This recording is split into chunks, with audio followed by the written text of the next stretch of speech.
She arrived with all her remaining hope, and the man she had never met rejected her in the middle of the crowd, before an entire unfamiliar town, amidst a deadly blizzard. 19 years old, penniless, without family, and the sky was falling a cold white.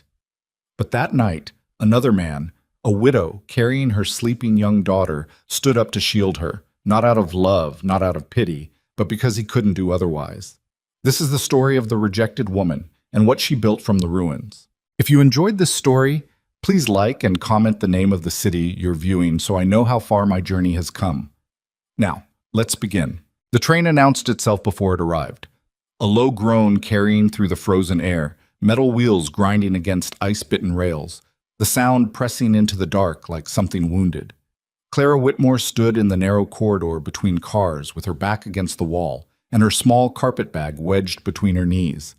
She had been standing for the last 40 minutes because the seat she'd paid for had been taken by a man twice her size, who simply looked at her until she moved. She hadn't argued. She didn't have the energy. The letter was folded in her coat pocket, worn soft at the creases from how many times she'd read it. She didn't need to take it out.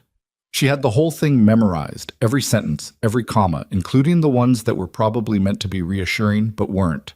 Miss Whitmore, I'm a man of practical means and practical needs. I require a wife capable of managing a household and adapting to frontier conditions. I am told you are hardworking and in good health. If this proves accurate, I believe we can come to a suitable arrangement. I will meet you at the Harlan Station platform on the 23rd. Edmund Farrell. Not a single warm word in it. She had noticed that when she first read it, standing in her mother's kitchen in Ohio with snow piling up against the window. But she'd also noticed that it existed at all. That someone had written her name on an envelope. That someone out there had decided she might be worth the postage. Her mother had cried. Her younger brothers had watched from the doorway with wide, uncertain eyes. Clara had folded the letter, put it in her pocket, and started packing before she could change her mind. That had been 6 days ago. Now the train was slowing, and through the window Clara could see Harlan, Wyoming, coming into view. A scattering of wood-frame buildings half buried in white, smoke rising from a few chimneys, a water tower with ice crawling up its legs. Nothing about it looked welcoming. Nothing about it looked like the kind of place a person chose on purpose. Clara straightened up, adjusted her coat, and told herself she wasn't afraid. She was, of course. Deeply, thoroughly afraid. But she had gotten fairly good at keeping that particular fact to herself. The platform was crowded for such a small town. That was the first thing she noticed as she stepped off the train, that there were more people gathered here than she'd expected, standing in clusters under the narrow roof overhang, their breath rising in white puffs, their faces turned toward the arriving passengers with undisguised curiosity. Word had gotten out, apparently, that Edmund Farrell's mail-order bride was arriving on the afternoon train, and Harlan had turned out to watch. Clara pulled her coat tighter and scanned the crowd. She had no photograph of Edmund Farrell. The letter had offered no description. She was looking for a man who looked like he might be waiting for someone, which was not much to go on. She found him faster than she expected. He was standing slightly apart from the rest. A heavy-set man in his mid-40s, red-faced from the cold or perhaps just in general, wearing a fur-collared coat that probably cost more than Clara's mother made in 2 months. He was watching her approach with an expression she couldn't quite read, something between assessment and impatience. She stopped a few feet away. "Mr. Farrell?" He looked her over. Not quickly, deliberately, the way a man at a livestock auction looks at an animal he's considering, starting at her boots and working upward, his expression shifting as he went from impatience to something closer to displeasure. "That's you, then," he said. "The Whitmore girl." "Clara Whitmore, yes." She kept her voice level. "I'm glad to meet you, sir." Edmund Farrell did not say he was glad to meet her. He said, "How old are you?" 19. "They told me 22. He looked at her face again, then away, as if the sight of her was already becoming tiresome. "And they didn't mention you were so, He paused, seeming to choose the word with some deliberation. "Plain." The word landed like a closed fist. Around them, the crowd had gone very quiet. Clara was aware of it. The sudden stillness, people pretending not to listen while listening with everything they had. Her face went hot despite the cold. She said nothing. I was told you were a capable woman, Farrell continued. He wasn't embarrassed. He wasn't lowering his voice. He seemed, in fact, almost comfortable with the theater of it. I needed a capable woman, not another pause. Girl who looks like she's never had a proper meal in her life. I can work, Clara said. Her voice was steady. She was somewhat astonished that it was. I kept my family's home running for 3 years after my father passed. I can cook, preserve, manage accounts, tend livestock if it's required. I'm sure you can. Farrell cut her off without heat, which was somehow worse than anger. The problem, Miss Whitmore, isn't your qualifications. It's that I find I have no appetite for this arrangement after all. She stared at him. I apologize for the inconvenience, he said, in a tone that made absolutely clear he did not. The agency will be hearing from me. He settled his coat on his shoulders, turned, and walked back through the crowd, which parted for him easily. The practiced parting of people who were accustomed to moving out of Edmund Farrell's way. Clara stood on the platform and watched him go. The crowd did not disperse. If anything, they drew slightly closer, the way crowds always do when something embarrassing has happened to someone else.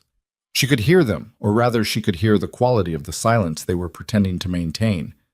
The almost whispers, the small, careful movements of people deciding what expression to wear. Her face was burning. She fixed her eyes on a point past the roof of the station and breathed through her nose and tried to think clearly about her situation, which was as follows.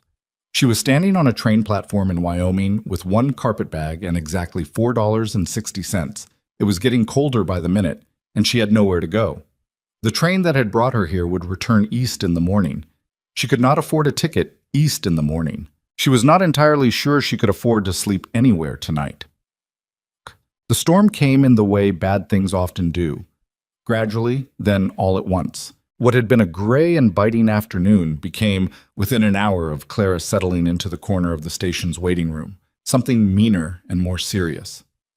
The wind picked up first, then the snow, not falling so much as driving, horizontal sheets of white that erased the street beyond the window. The station master glanced out the window twice, then a third time, and the third time he turned to the 2 remaining passengers in the waiting room and told them the station was closing. Closing? Clara said. Storm's a bad one, the man said, pulling on a heavy coat. I'm locking up and going home to my family. There's a hotel 3 blocks south, Callaway's. You'll want to move fast. I don't have enough for a room, Clara said. The man looked at her. His expression wasn't unkind exactly, but it wasn't generous either.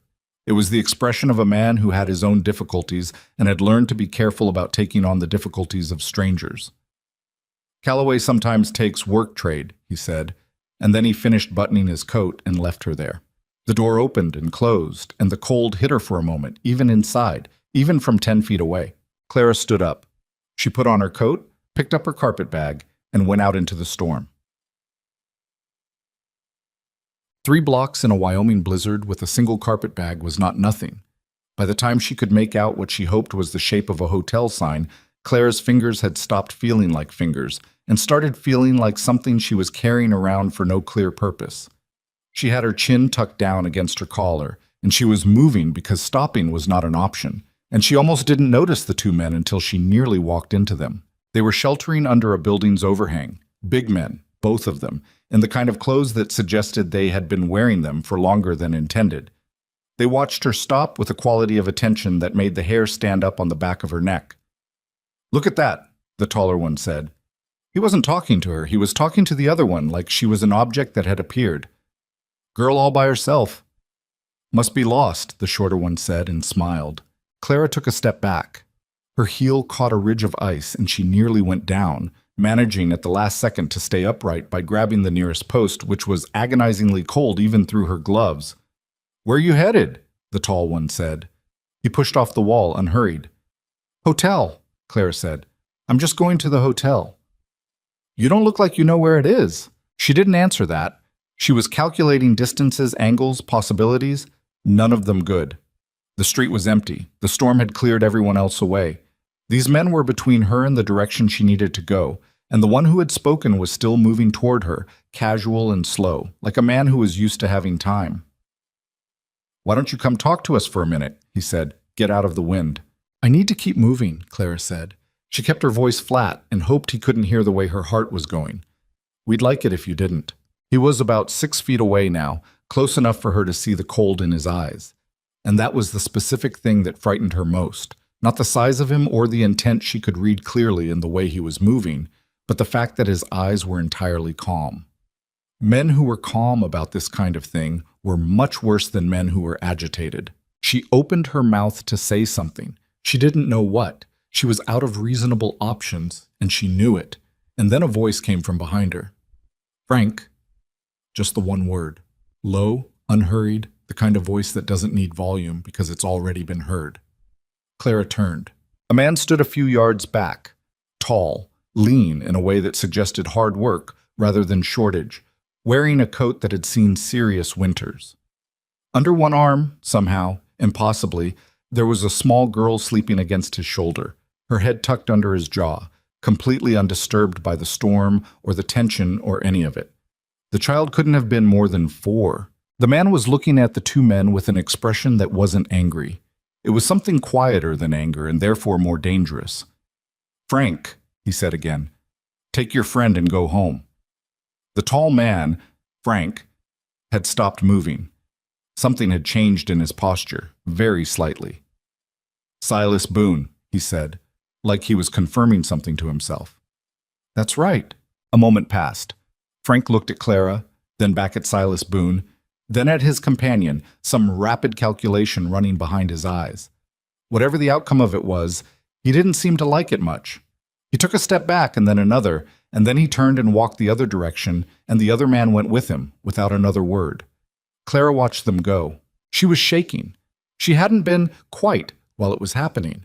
Or rather, she had been, but quietly, deep inside where it didn't show. Now her hands were trembling against the strap of her carpet bag, and there was nothing she could do about it. She turned back to the man called Silas Boone, who was still standing there with the sleeping child against his shoulder, watching her with an expression that gave very little away. Thank you, she said. Her voice shook slightly on the second word. She hated that. He nodded once. His eyes moved to her carpet bag, then to her face. She could see him taking stock of her situation with the efficiency of someone who had spent a lot of time assessing practical problems quickly. You off the afternoon train? He said. Yes. Farrell's girl. She felt the heat come back into her face, even now, even in this cold. I was, she said. He changed his mind. Silas Boone looked at her for a moment without speaking. His expression didn't shift into pity, which she appreciated more than she could have articulated. You got somewhere to sleep tonight? He said. I was trying to find the hotel. Callaway's is full, he said. Has been since noon. People came in ahead of the storm. He looked up at the sky, then back at her. Storm's going to get worse before it gets better. Temperature will drop another 10 degrees by midnight. Clara looked at him steadily. What does that mean for someone without a room? It means you'd be in serious trouble, he said, without any embellishment. Which is why I'm going to make you an offer, and I want you to understand I'm making it because the situation is what it is, not for any other reason. What's the offer? He shifted the child slightly on his shoulder. She stirred, made a small sound, settled again. My ranch is 4 miles out, he said. I've got a spare room. It's not much, but it's warm and it's weatherproof. You can stay until the storm passes, and then we'll figure out what comes next. He paused. I know you don't know me. I know that's not nothing, coming out to a stranger's property in a storm, but I also know what the alternative looks like, and I'm not going to pretend it looks good. Clara looked at him. She looked at the sleeping child. She thought about Frank, and about the cold, and about the $4.60 in her pocket, and about the empty platform where Edmund Farrell had turned and walked away. She thought about what her mother would say, which was probably, Clara, you can't, and she thought about the fact that her mother was not here, and the only person who could decide anything right now was her. What's your daughter's name? She said. Something shifted in his expression, almost imperceptible. Maisie, he said. How old is she? 4 last October. Clara looked at the child again. The small fist curled against the man's coat, the dark lashes against pale, cold, flushed cheeks, the total unguarded trust of a sleeping child who believed the person carrying her would keep her safe. All right, Clara said. I'll come. Set. The wagon ride was miserable in the specific way that only frozen, open vehicles in blizzards can be. Silas had a horse that seemed deeply unimpressed by the weather. A big, broad-backed gray animal with the resigned manner of something that had stopped expecting comfort years ago.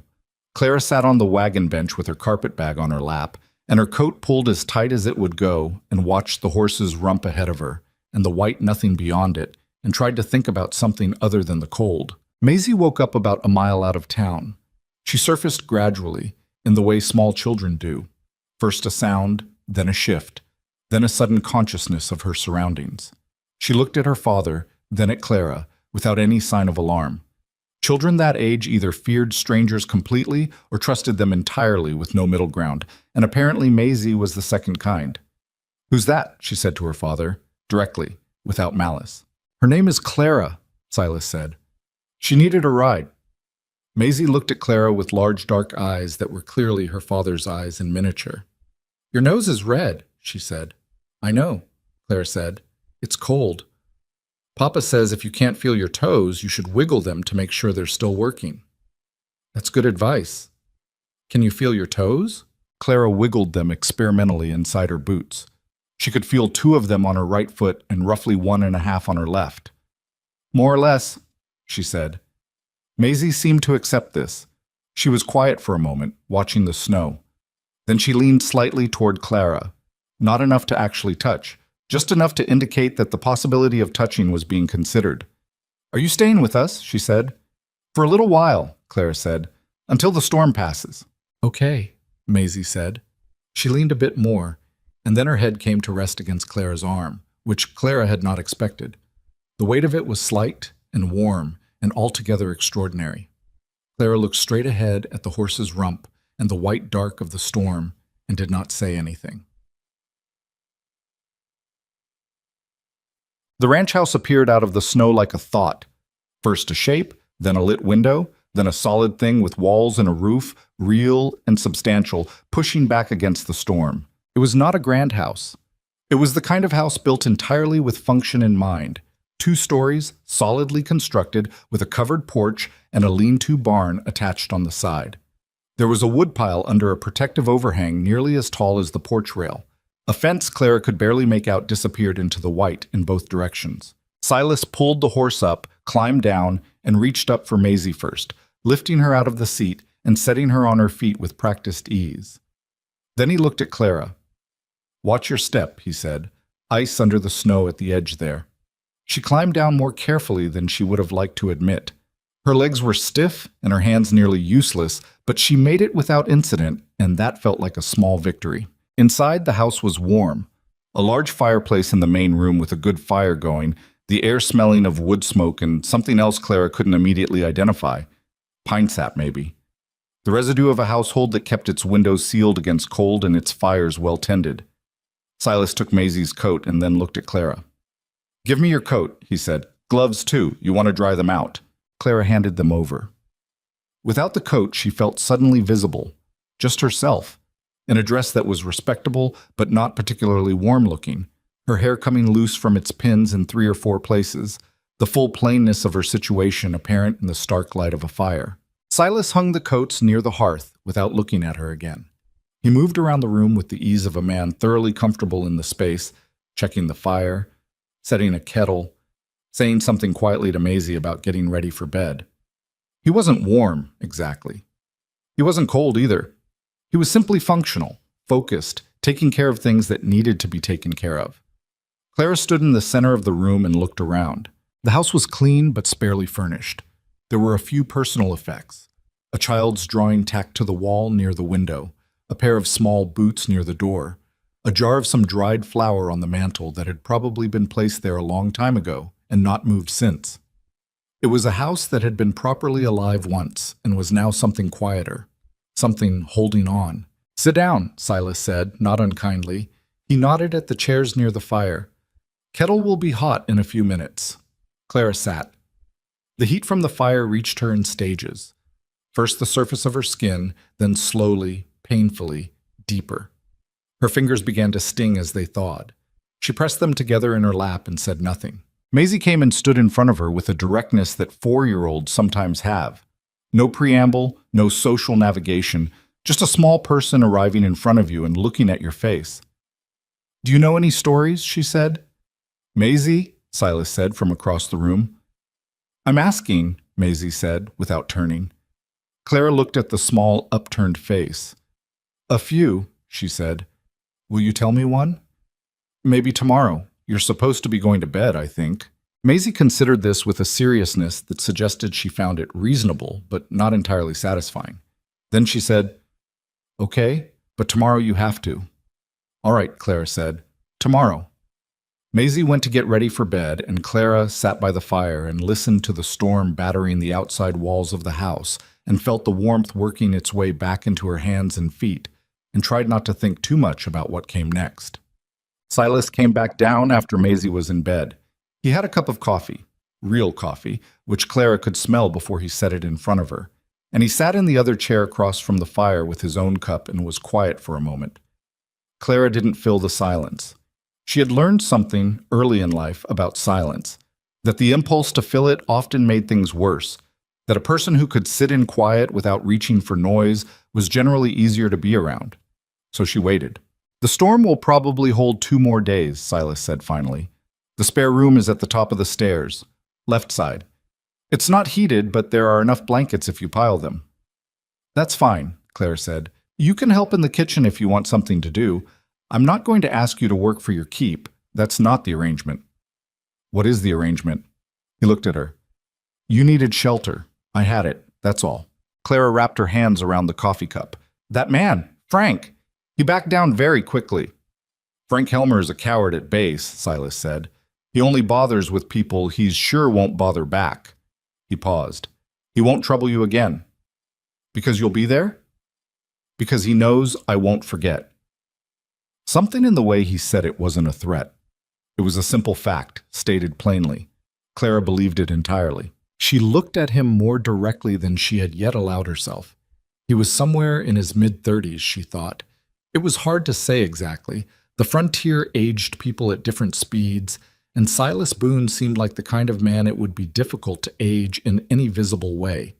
He had a square face, a jaw that hadn't seen a razor in several days, and eyes that were dark and watchful and not unfriendly, she thought, but very contained, like a room with the shutters closed. Something behind there, but you couldn't see in. "You live here alone?" she said, "with Maisie?" "We have a hand who comes by. Clem. He won't be out in this weather." "And before? Was there—" She stopped herself. It was a rude question, and she knew it. "A wife," Silas said. He said it without the careful neutrality of someone protecting the subject. He said it like a fact that had stopped being raw some time ago, but was still a fact. 2 years back. Fever." "I'm sorry." "Yeah." He drank his coffee, looked at the fire. "Maisie was 2. She doesn't really remember her." Clara didn't say anything to that. There wasn't anything useful to say. They sat in silence that was not uncomfortable, which surprised her a little, since she was in a stranger's house in a blizzard, having been publicly rejected and nearly assaulted within the same afternoon, and discomfort would have been entirely reasonable. But the fire was good and the coffee was strong and the house was solid, and she was, for the first time in 6 days, genuinely warm. "What will you do?" Silas said. He was still looking at the fire. "When the storm breaks." Claire had been thinking about this as much as her tired mind could manage. "I'll need to contact the agency," she said. "They matched me with Farrell. They should have some responsibility in this." She paused. "And I'll need to find work, somewhere." "In Harlan." "I don't know where else." She didn't say I have nowhere to go back to, but he was apparently a perceptive man because something in his expression suggested he'd heard it anyway. "There's not much in Harlan for a woman without connections," he said. It wasn't cruel. It was just honest. "Laundry. Maybe cooking at the saloon, but that's not—" He stopped. "Not respectable," Clara finished. "I know." He looked at her then. "You're not afraid of work, are you?" "No," she said. "I never have been." He nodded slowly like she'd confirmed something he'd been turning over. Then he stood up, took his cup to the kitchen, and came back to the doorway. "Get some sleep," he said. "Blankets are in the chest at the top of the stairs. There's a wash basin in the room." "Thank you," Clara said. "For tonight. For—" All of it. He stood in the doorway for a moment with the firelight behind him and his expression doing that thing where it gave almost nothing away. Storm came up fast, he said finally. Nobody should be caught out in it. He said it like that was the whole explanation, and then he went down the hall, and Clara heard a door close softly. She sat by the fire a little longer. Outside, the blizzard raged against the walls of the house like something personally offended. Inside, the fire burned steady and low, and somewhere above her the small girl who had fallen asleep against her arm in a wagon was dreaming whatever 4-year-olds dream. Clara set her coffee cup down and thought about Edmund Farrell standing on that platform looking her over like something he'd ordered by mistake. She thought about the word he'd used. Plain. Said in front of all those people in that flat, dismissive tone, like she was an inconvenient object. She thought about how she had stood there and not cried. She was going to have to figure something out. She knew that. The morning after the storm, there would be real problems requiring real solutions. Money, work, a place to sleep that was genuinely hers, a path forward in a place that had given her no reason to think it wanted her. Those problems were real, and they were coming, and she was not going to pretend otherwise. But tonight the fire was warm, and she was not freezing in a street, and there was a room upstairs with blankets and a chest, and sometimes, she had learned this, in the 3 years she had kept her mother's house going after her father died, the 3 years of doing what had to be done with whatever was available. Sometimes you took the night you had, and you let tomorrow be tomorrow. She reached into her coat pocket, which was hanging near the fire, warming through, and took out Edmund Farrell's letter. She read it one more time. I believe we can come to a suitable arrangement. She folded it carefully, went to the fire, and set it on the coals. It caught slowly, then all at once, the paper browning and curling at the edges, the ink going first, the words disappearing in the order she couldn't control, her name going last, or maybe the word arrangement. She couldn't be sure. Then it was Ash. She stood up, straightened her dress, and went upstairs to find the blankets. The snow stopped on the third morning. Clara knew it before she opened her eyes. Something in the quality of the silence, the way the house had stopped shuddering against the wind and settled into a stillness that felt almost deliberate. She lay under the pile of blankets Silas had said were in the chest, which had turned out to be an understatement because there were 6 of them and she had used all 6, and she stared at the ceiling of the spare room and listened to the quiet and thought about what she was going to do. The room itself was plain to the point of austerity. A narrow bed, the blanket chest, a wash basin on a stand in the corner, a single window that faced east and was currently admitting a thin, cold light that suggested early morning. There were no pictures on the walls, no curtains. A hook on the back of the door held nothing. It was the room of a house that had once had plans for this space and then run out of time to carry them out. She got up, washed her face in water that was cold enough to make her breath catch, pinned her hair as best she could without a proper mirror, and went downstairs. Silas was already in the kitchen. He had coffee on and was cutting something at the counter with the efficient movements of a man who had been feeding himself and a child for long enough that it no longer required his full attention. He glanced up when she came in. "Storm's through," he said. "I noticed." She looked around the kitchen. "Can I help?" He considered this for a moment, not suspiciously, just practically, the way he seemed to consider most things. "Eggs are in the cold box," he said. "Cast iron's on the stove. You know how to manage a wood stove?" "More or less," she said. She managed it less rather than more, as it turned out. The temperature was wrong. She had the pan too hot before she put the eggs in, and the bottoms went dark before the tops were set. Silas watched this happen without comment, which she appreciated and also found somehow worse than if he'd said something. She put the eggs on the table anyway. Maisie appeared on the stairs in a nightgown, her dark hair loose and disordered from sleep, trailing one sock that was about to come off entirely. She looked at the table. She looked at Clara. "The eggs are brown on the bottom," she said. "I know," Clara said. "Papa doesn't usually burn them." "Maisie," Silas said, "I'm just saying they're brown." "They're still eggs," Clara said. "Sit down and eat them." Maisie sat down and ate them without further comment, which Clara took as a small victory. She ate her own, and they were not good, but they were food, and she noted the temperature of the pan and the amount of time she'd let it heat, and she would not make the same mistake tomorrow. If there was a tomorrow. She reminded herself of that. Well, after breakfast, Silas told her the road into Harlan would be passable by afternoon if the temperature held. He said it matter-of-factly, not unkindly, and Clara understood that this was not a suggestion. It was information being offered so she could make plans, because the shelter he'd provided was for the storm, and the storm was over. She nodded and said she would be ready. She spent the morning helping Maisie with the things Maisie wanted help with, which included finding a button that had come off one of her dresses, explaining why horses didn't fall down when they slept standing up. Clara didn't actually know this with any certainty and improvised an explanation that she hoped was approximately correct, and sitting with her while she drew something with a short pencil on the back of an old piece of paper. The drawing appeared to be a horse, or possibly a dog, or possibly a person in an unusual hat. Clara said it was very good. At some point, Maisie looked up from her drawing and said, "Are you going back to the town today?" "I think so," Clara said. Maisie processed this. "Why don't you stay here?" "Because this is your home," Clara said. "Not mine. You could sleep in the brown room. Nobody's in the brown room." "The brown room is what you call it?"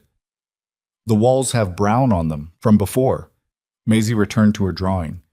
"You should stay." Clara looked down at the small bent head, the pencil moving with the focused energy of a child who had already decided the conversation was concluded. She didn't say anything. She went and found her coat, which had dried thoroughly by the fire and smelled now of wood smoke, and put it on and went outside to see what the world looked like after 3 days of storm. It looked like the end of something and the beginning of something else. The way big storms always reorient a landscape. The snow had drifted against the north side of everything. The fence line, the barn wall, the woodpile overhang, the east corner of the house. It was deep and dense and white. And in the morning light, it was honestly beautiful in the way that things which are also dangerous sometimes are. The sky above it was a thin, clear blue, the color of cold made visible. She was standing there looking at it when she heard Silas come out behind her. "Clem will be out this afternoon," he said. "He can drive you back to town if you want to wait." "That's kind of him." "He won't mind." A pause. She could feel him standing a few feet behind her. "You contacted the agency yet? About the situation?" "I'll need to send a telegram. There's an office on the main street, Pemberton's, next to the dry goods." Clara turned around. Silas was leaning against the porch post with his arms crossed in the way of someone who was neither relaxed nor tense, but simply occupying a space while he thought. He was looking at the snow. She had spent 3 days in his house. She had eaten his food and used his blankets, and burned his eggs once, and told his daughter an improvised explanation about horse sleep that may or may not have been true.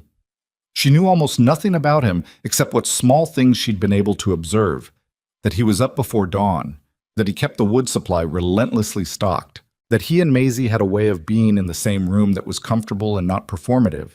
None of the loud demonstrative affection of parents who were trying to show you something, just a man and his child who knew each other completely and found the arrangement sufficient. "Mr. Boone," she said, "can I ask you something?" "You can try." "The other night, when you said you weren't going to pretend the alternative looked good." She paused. "You didn't know me. You still don't, really. Most men in a storm with a sleeping child to get home would have kept walking." He looked at her then. His expression was the same one she had been trying to read for 3 days. Contained, watchful, giving away precise amounts of nothing. "Frank Helmer has bothered people before," he said. "Women coming through alone. Nobody has ever done much about it. So it wasn't about me specifically." "Not entirely." He looked back at the snow. "But you were the one standing there." It wasn't a warm answer. It was an honest one, and she respected the difference. "Well," she said, "thank you anyway." Clem arrived just after midday. A short, weathered man of about 50 with a face like a walnut and a cheerful manner that seemed entirely unaffected by the cold or the state of the roads or anything else that Clara could identify. He said "Miss" when he greeted her and moved her carpet bag to the wagon with a quick efficiency and asked if she'd had enough to eat before she went, which she had, because Silas had made a proper midday meal that was considerably better than her eggs. Maisie stood on the porch and watched them prepare to leave. She had put her coat on, uninstructed, and her boots were on the wrong feet, but she hadn't noticed or didn't care. She watched Clara with the direct measuring look that Clara had come to think of as distinctly hers. Clara went back to the porch. She crouched down so she was more or less at eye level with Maisie and said, "I'll finish the story when I come back to town sometime, all right?" "You said tomorrow you'd tell me one," Maisie said. "That was 2 days ago." "I know, I owe you one." Maisie thought about this seriously, assessing the debt. "2," she said. "You owe me 2 now." "Fair enough." She stood up and went back to the wagon and climbed up next to Clem, and they started down the track toward the main road. And she did not let herself look back until they had gone around the first curve in the road, and then she looked back once. Maisie was still on the porch. The telegram to the agency cost her 40 cents, which left her with $4.20 and a deep uncertainty about what came next. The woman at the dry goods counter, whose name turned out to be Ruth Calloway, wife of the man who ran the full hotel, told her, with a combination of efficiency and mild pity, that there was no work available in Harlan that she could point to with any confidence. The laundress took on help in spring. The schoolteacher position had been filled in October. She mentioned the saloon, as the station master had, and then looked at Claire's face and decided not to pursue it. "You might try Mrs. Aldine Pruitt," Ruth said. "She takes boarders sometimes, and she might know of something. But I'll be honest with you. Harlan in winter isn't a place with a lot of extra room for people without ties here." Clara thanked her and went out into the cold street and stood for a moment on the cleared boardwalk and thought about the wagon track curving away from the ranch house through the snow. It was not a decision exactly. It was more the recognition of a fact that had been arranging itself while she wasn't paying attention. She had told Maisie she would come back. She had, technically, meant it in a vague and non-committal way. But the agency was not going to do anything quickly, and she had money for perhaps a week in Harlan at the outside if she found a room cheap enough. And at the end of that week, she would be exactly where she was now, except a week further from anything useful. She walked back to the telegram office and sent a second message, this one to the agency, explaining her situation and requesting guidance. And then she stood outside in the cold and made the decision she had probably been making for 2 days without admitting it. Silas did not look entirely surprised when Clem's wagon came back up the track with Clara on it. He came out onto the porch and looked at her and then at Clem and then back at her. Clem, for his part, looked ostentatiously interested in something happening with the horse's left ear. "There's no work in town," Clara said. She kept her voice neutral. "Nothing that pays enough to matter, and the agency will take weeks to respond, if they respond at all." She paused. "I can keep house. I can cook. I'll get better at the eggs. I can do laundry, sewing, whatever needs doing. I'm not asking for wages right away. Room and board until the situation clarifies." Silas looked at her for a long moment. "People will talk," he said. "Woman alone in a man's house." "People already talked," Clara said. "The whole town watched Edmund Farrell reject me on a train platform. I don't think my reputation has much further to fall at this particular moment." Something happened at the corner of his mouth. Not quite a smile, but the shadow of one, and gone too fast to be certain about. He looked at Clem. "You have anything to say about this?" he said. "Not a word," Clem said, and clicked at the horse. Silas looked back at Clara. "The room is still empty," he said. "I noticed that." He stepped back from the doorway. She picked up her carpetbag and went inside. The first week was hard in the way that only the collision of complete unfamiliarity with daily necessity can be. Clara was not a helpless woman. She had kept a household running since she was 16. But the Whitmore household in Ohio had been a different thing entirely from a frontier ranch in Wyoming in midwinter. Different equipment, different materials, different rhythms, different stakes.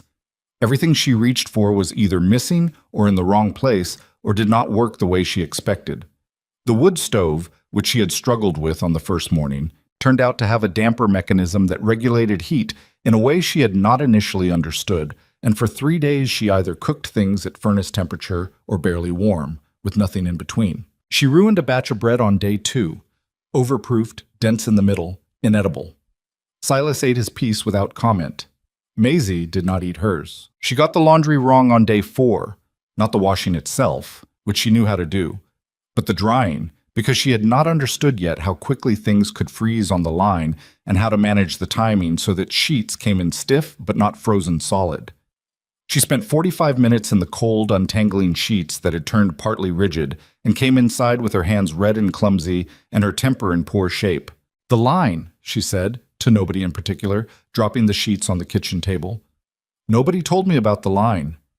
"What about it?" Silas said. He was at the door pulling off his work boots.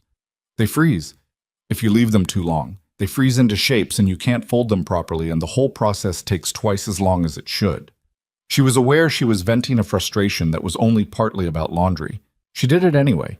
Silas straightened up and looked at the sheets, then at her. "There's a drying rack in the back room," he said. "For winter. I should have told you."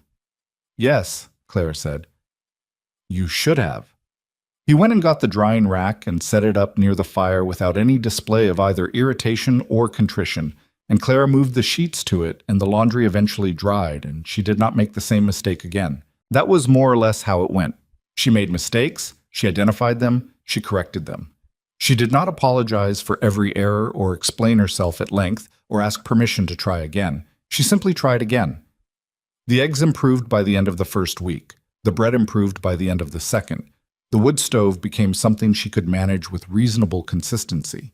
And she learned to start it in the morning with exactly the configuration of kindling that got it to a workable temperature fastest. Silas watched her do all of this without much comment. He wasn't distant. He answered questions when she asked them directly, was specific about what the ranch needed, and ate whatever she put in front of him once it stopped being actively bad.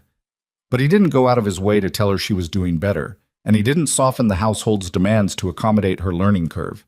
She was either figure it out or don't. And she was fairly sure that was how the ranch had worked before her and would work after her, and she found that she didn't mind.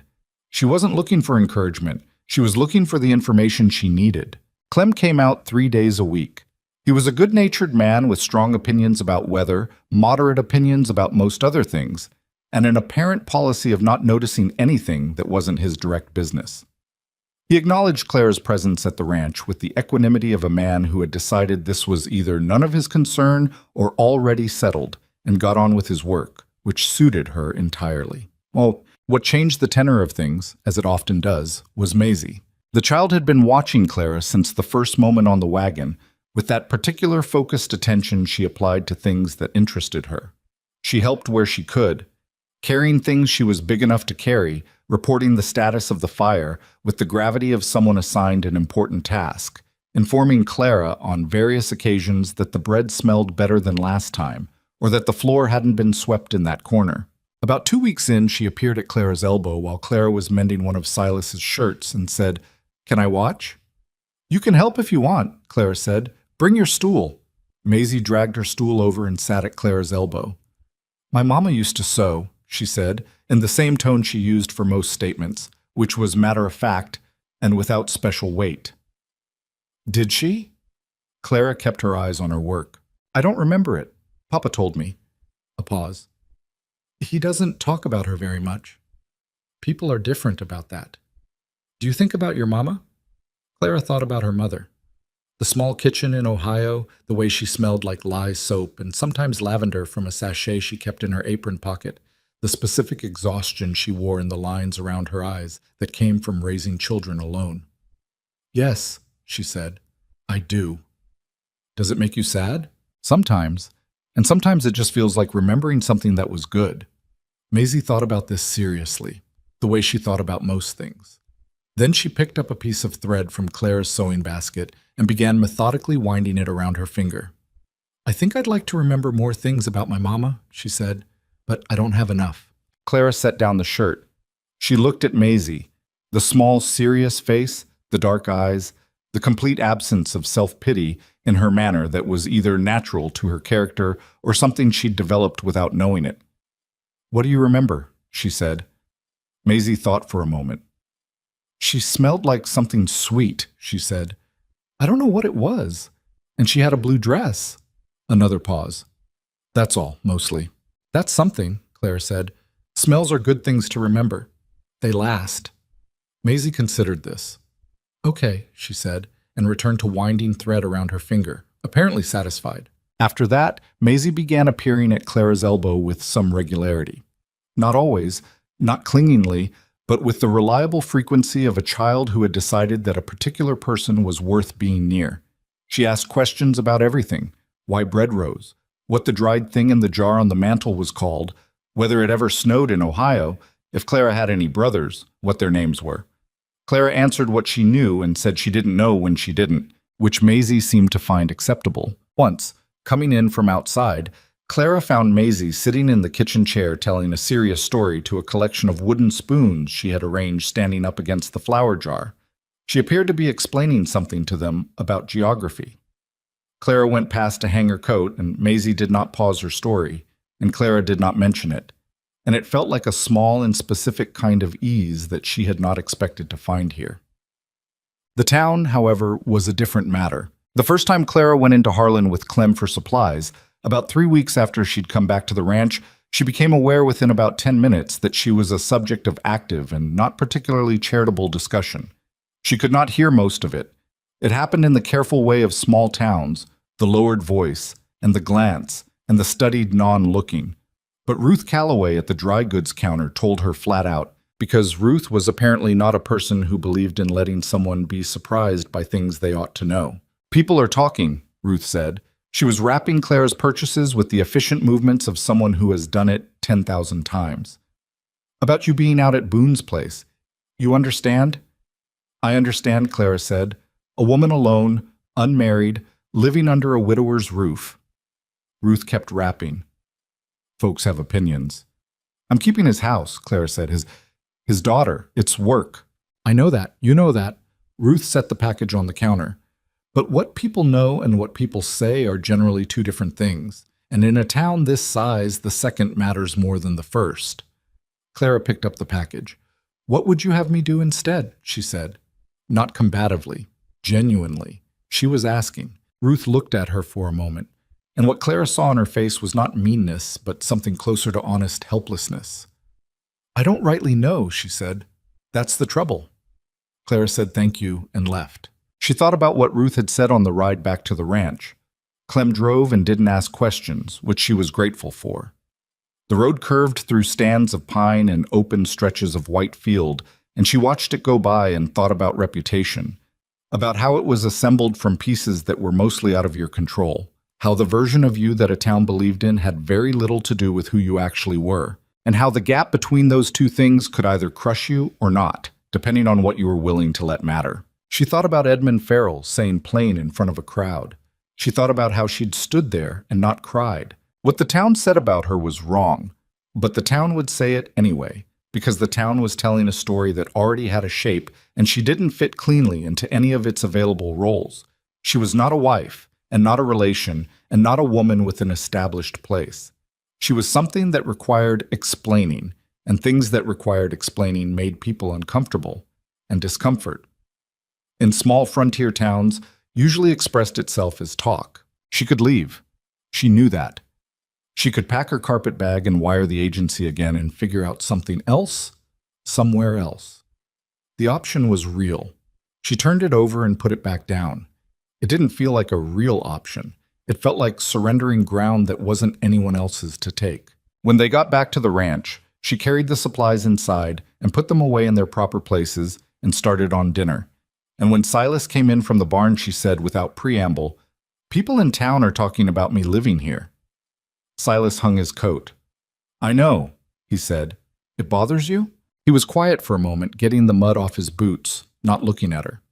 "People talk about things that aren't their business," he said, "usually because they don't have enough of their own." "That's not an answer," he straightened. "No," he said. "It doesn't bother me in the way you mean." "What way do I mean?" "The way where it changes something about the arrangement." He looked at her directly. "Does it bother you?" Clara thought about Ruth's face, about what she'd told herself on the wagon back. "It bothers me that it's wrong," she said. "What they're saying. It usually is." "But no," she said. "It doesn't change anything." Silas nodded once, the way he acknowledged things that had been said correctly. He went to wash up for dinner. The house itself was the thing she hadn't expected to matter so much. It had been functional when she arrived, kept clean enough, orderly enough, the kind of minimally maintained space of a person focused on survival without much energy left over for anything else. But it was bare in ways that were not just about poverty or practicality. The window in the main room faced west, and in the late afternoon admitted a long, low light that fell across the floor in a wide bar, and nobody had ever put anything in that light. Clara didn't have money for curtains. She didn't have money for much. But there were things that didn't cost money.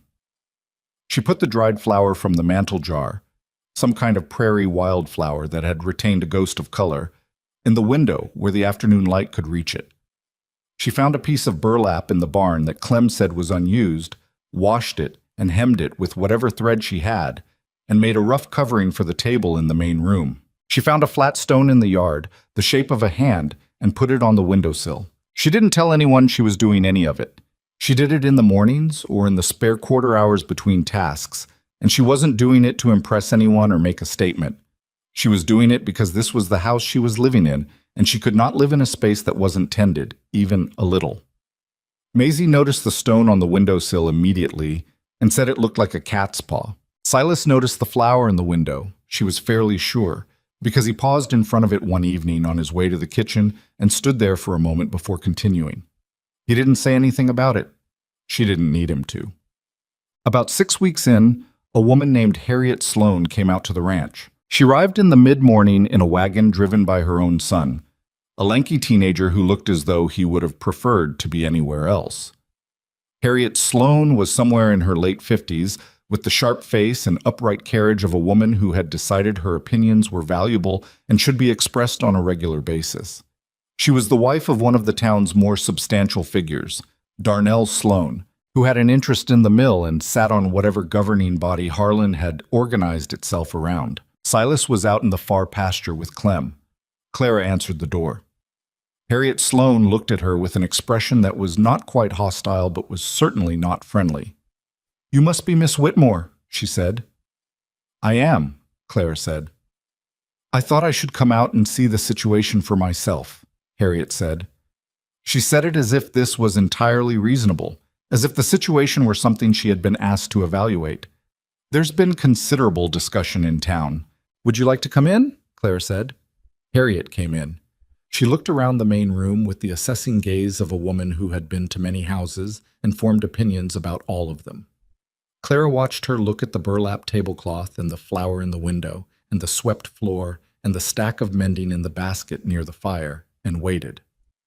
"The child is here?" Harriet said. "She's napping." Harriet moved toward the kitchen doorway, glanced in, came back. "And Silas, Mr. Boone, he's out working." "He works most mornings," Clara said. Harriet turned to face her. "I'll be direct with you, Miss Whitmore. People are concerned. A young woman, unmarried, in a widower's home. Whatever the practical explanation, it creates an impression." "An impression," Clara said. "That is harmful," Harriet said. "To you, certainly, but also to him and to the child. Reputations in a small town are not trivial things." "No," Clara said. "They're not. I wonder if you've considered the position you're putting everyone in." Clara looked at her for a moment. Harriet's expression was the expression of someone who believed she was doing a kindness. Clara had met this expression before. She knew what was underneath it, which was the particular comfort of people whose own situations were secure, delivering warnings to people whose situations were not. "Mrs. Sloane," she said, keeping her voice even, "I came to Harlan to marry a man who rejected me publicly and left me stranded in a blizzard. Mr. Boone gave me shelter when there was none, and the arrangement we've made is a working one. I keep the house and care for his daughter in exchange for room and board. I understand that this doesn't fit a tidy picture. I'm sorry about that." A pause. "But I have nowhere else to go that is better than here, and I am doing work that genuinely needs doing, and I am not going to apologize for that."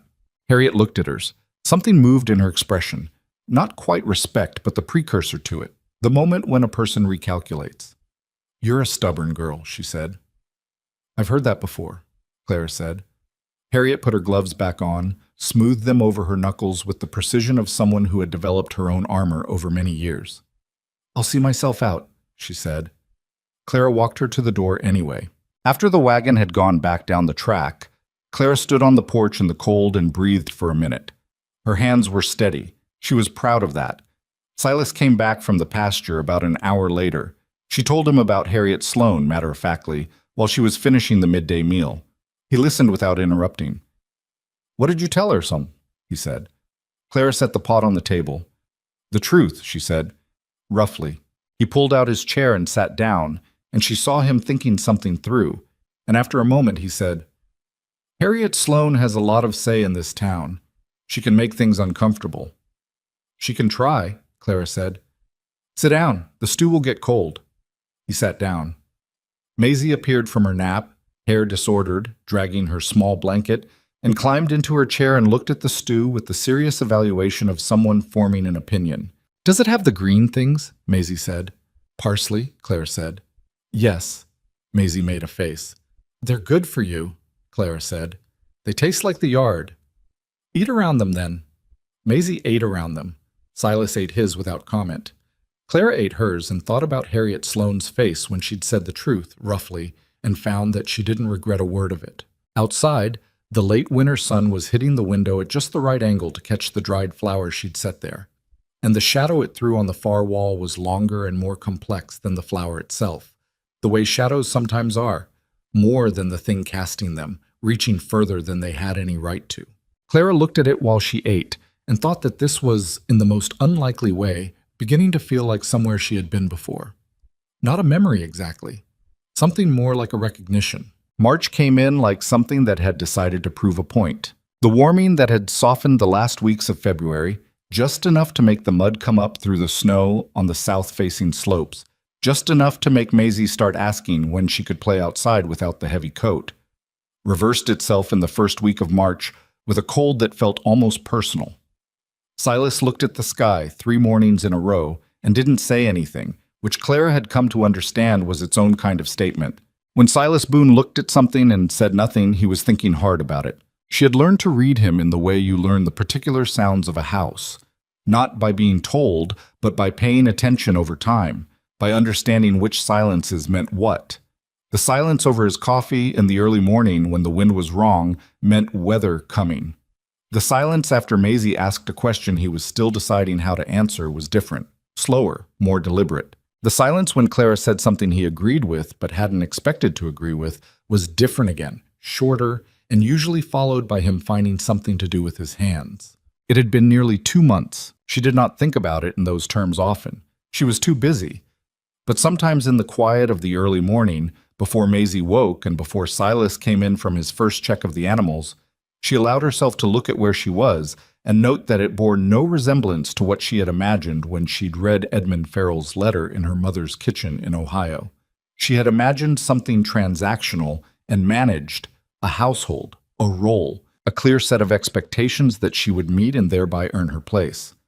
What she had instead was something less defined, and therefore both harder, and on the mornings when the light came through the kitchen window right and Maisie was talking to her wooden spoon people at the table, unexpectedly more. She did not examine this too closely. There were enough things requiring her practical attention without that. Maisie got sick on a Tuesday. It announced itself slowly, the way illness in children often does. A quality of quietness at breakfast that was slightly different from her ordinary morning quiet. A lack of interest in the oatmeal she usually negotiated around the raisins in. Clara noticed it but didn't say anything, watching her. Maisie ate about half of what was in front of her and then sat with her spoon in her hand and looked at the table. "You all right?" Clara said. "My head hurts a little," Maisie said. "Where?" Maisie pointed vaguely at the top of her head with one finger. "Here. And here." The second "here" was her forehead. Clara went and put her hand on the child's forehead. Warm, but not alarmingly so. The warmth of a child who had been sleeping under blankets or was getting cold. She checked her neck, her cheeks. "Does your throat hurt?" "A little." "Come here." She helped Maisie off her chair and looked in her throat in the light from the window. Pink but not angry, no obvious swelling. She checked her eyes. "How does your stomach feel?" "Okay," Maisie said, then reconsidering, "A little not okay?" "A little not okay," Claire repeated. "It's not bad," Maisie said quickly, with the child's instinct for not being put back to bed. I'm probably fine. Probably, Clara agreed and sent her back to her chair and kept watching. By mid-morning, the probably had become less probable. Maisie's interest in her wooden spoon people was minimal. She sat near the fire with a blanket around her shoulders and watched Clara work with glassy eyes that were starting to acquire the specific unfocused quality of a fever gathering itself. Clara checked her forehead again at mid-morning and felt the difference. Warmer, distinctly warmer, the body switching into a mode of operation that it does not enter for small reasons. She got Maisie upstairs and into bed without much difficulty, because by then Maisie wanted to be in bed, which itself told Clara something. She brought water, checked the temperature again, went back down to get the things she needed. Silas came in from the barn at the midday hour, and she met him at the door. Maisie's running a fever, she said. The change in his face was immediate. Not panic. He was not a man who went to panic. But something went taut under his expression, a pulling in, the specific quality of attention a person has when something threatens what they most cannot lose. How bad? He said. Not serious yet. She started this morning. Mild. It's higher now. I've got her in bed. Clara kept her voice steady. The way she had learned to keep her voice when the thing required was calm rather than feeling. Do you have a doctor in Harlan? Doc Harwell? Yes. She needs to be watched tonight. I'll sit with her. If it goes higher, then... She had thought about how to say this. If it gets significantly worse, we may need to consider getting the doctor out. Silas was already moving toward the stairs. She let him go up ahead of her and followed at a distance and stood in the doorway of Maisie's room while he went to the side of the bed and put his hand on his daughter's forehead and looked at her face. Maisie looked back at him with the swollen, somewhat betrayed expression of a sick child. Papa, Maisie said. I'm here, he said. His voice had a quality she had not heard in it before. Softer, stripped of its usual control. Just a man and his sick child. How do you feel? Not good, Maisie said, with the honesty of someone who had considered lying and decided not to bother. My head hurts a lot now. He looked at Clara over his shoulder. Cool compress, Clara said. Keep the fluids going. I'll make broth. She paused. She needs rest more than anything right now. Let me take over in here. He stayed another minute, his hand on Maisie's hair, and then he stood up and stepped back, and there was something in the act of stepping back that cost him something. The particular surrender of a person handing over to someone else the care of the thing they can least bear to lose. You'll tell me immediately if it changes, he said. Immediately, Clara said. Stop. The fever didn't break by nightfall. Clara had hoped it might, had seen fevers that burned fast and hot and cleared by evening, leaving the child limp and tired, but on the other side of it. This one didn't do that. It climbed through the afternoon with a slow, determined persistence that she watched with a concentration she kept to herself. She had the window cracked slightly. Not enough for cold to do real damage, just enough to keep the room from becoming the airless heat that a sick child didn't need. She pressed cool cloths to Maisie's forehead and the back of her neck and her wrists at regular intervals, replacing them as they warmed, going downstairs for fresh cold water and coming back up, settling into the rhythm that caregiving demands. Patient, repetitive, alert. Maisie drifted in and out of something that wasn't quite sleep, sometimes reaching for Clara's hand and sometimes talking in the slightly disconnected way of fever, saying things that didn't entirely track. Once she said something about the horse. Once she seemed to be working out a problem with her wooden spoon people. Once she looked at Clara with perfect clarity and said, You smell like the bread, when it's good. That's a nice thing to say, Clara told her. Papa smells like outside, Maisie said. And something else. I don't know what. Pine, probably, and leather. Yeah, Maisie's eyes drifted. Yeah, that's it. Silas came up at intervals. She could hear him on the stairs. Could tell the difference between the sound of him coming up quickly because something had changed in his face and the sound of him coming up because he could not stay away any longer. She gave him the same report each time, honest and specific. The temperature has not come down but has not significantly risen. She is resting. She took some water. The compress is helping. He would look at Maisie and put his hand on her, and then look at Clara, and she would hold his gaze and say, with as much certainty as she honestly had, that they were doing what could be done. Around 10 in the evening, he came up and sat in the chair in the corner that she'd pulled close to the bed, and he didn't leave.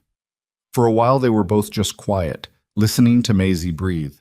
The lamp was turned low. Outside, the wind had picked up again. The storm that had been threatening since the week before was apparently done threatening. Clara could hear it building, the same sound she had learned the first night she was here, the house settling against it. She had a fever once before, Silas said, not looking at Clara, looking at Maisie. She was 18 months. Nothing like this, but at the time I didn't know that. Didn't know how to know the difference. Clara waited. Her mother was still alive then, he said. Anne. She knew what to do. She always knew. She had a way of just handling things, making them less frightening than they were. He was quiet for a moment. After she died, I thought about that a lot. How much I'd depended on her knowing without ever realizing. You've managed fine, Clara said. I've managed, he said. That's different.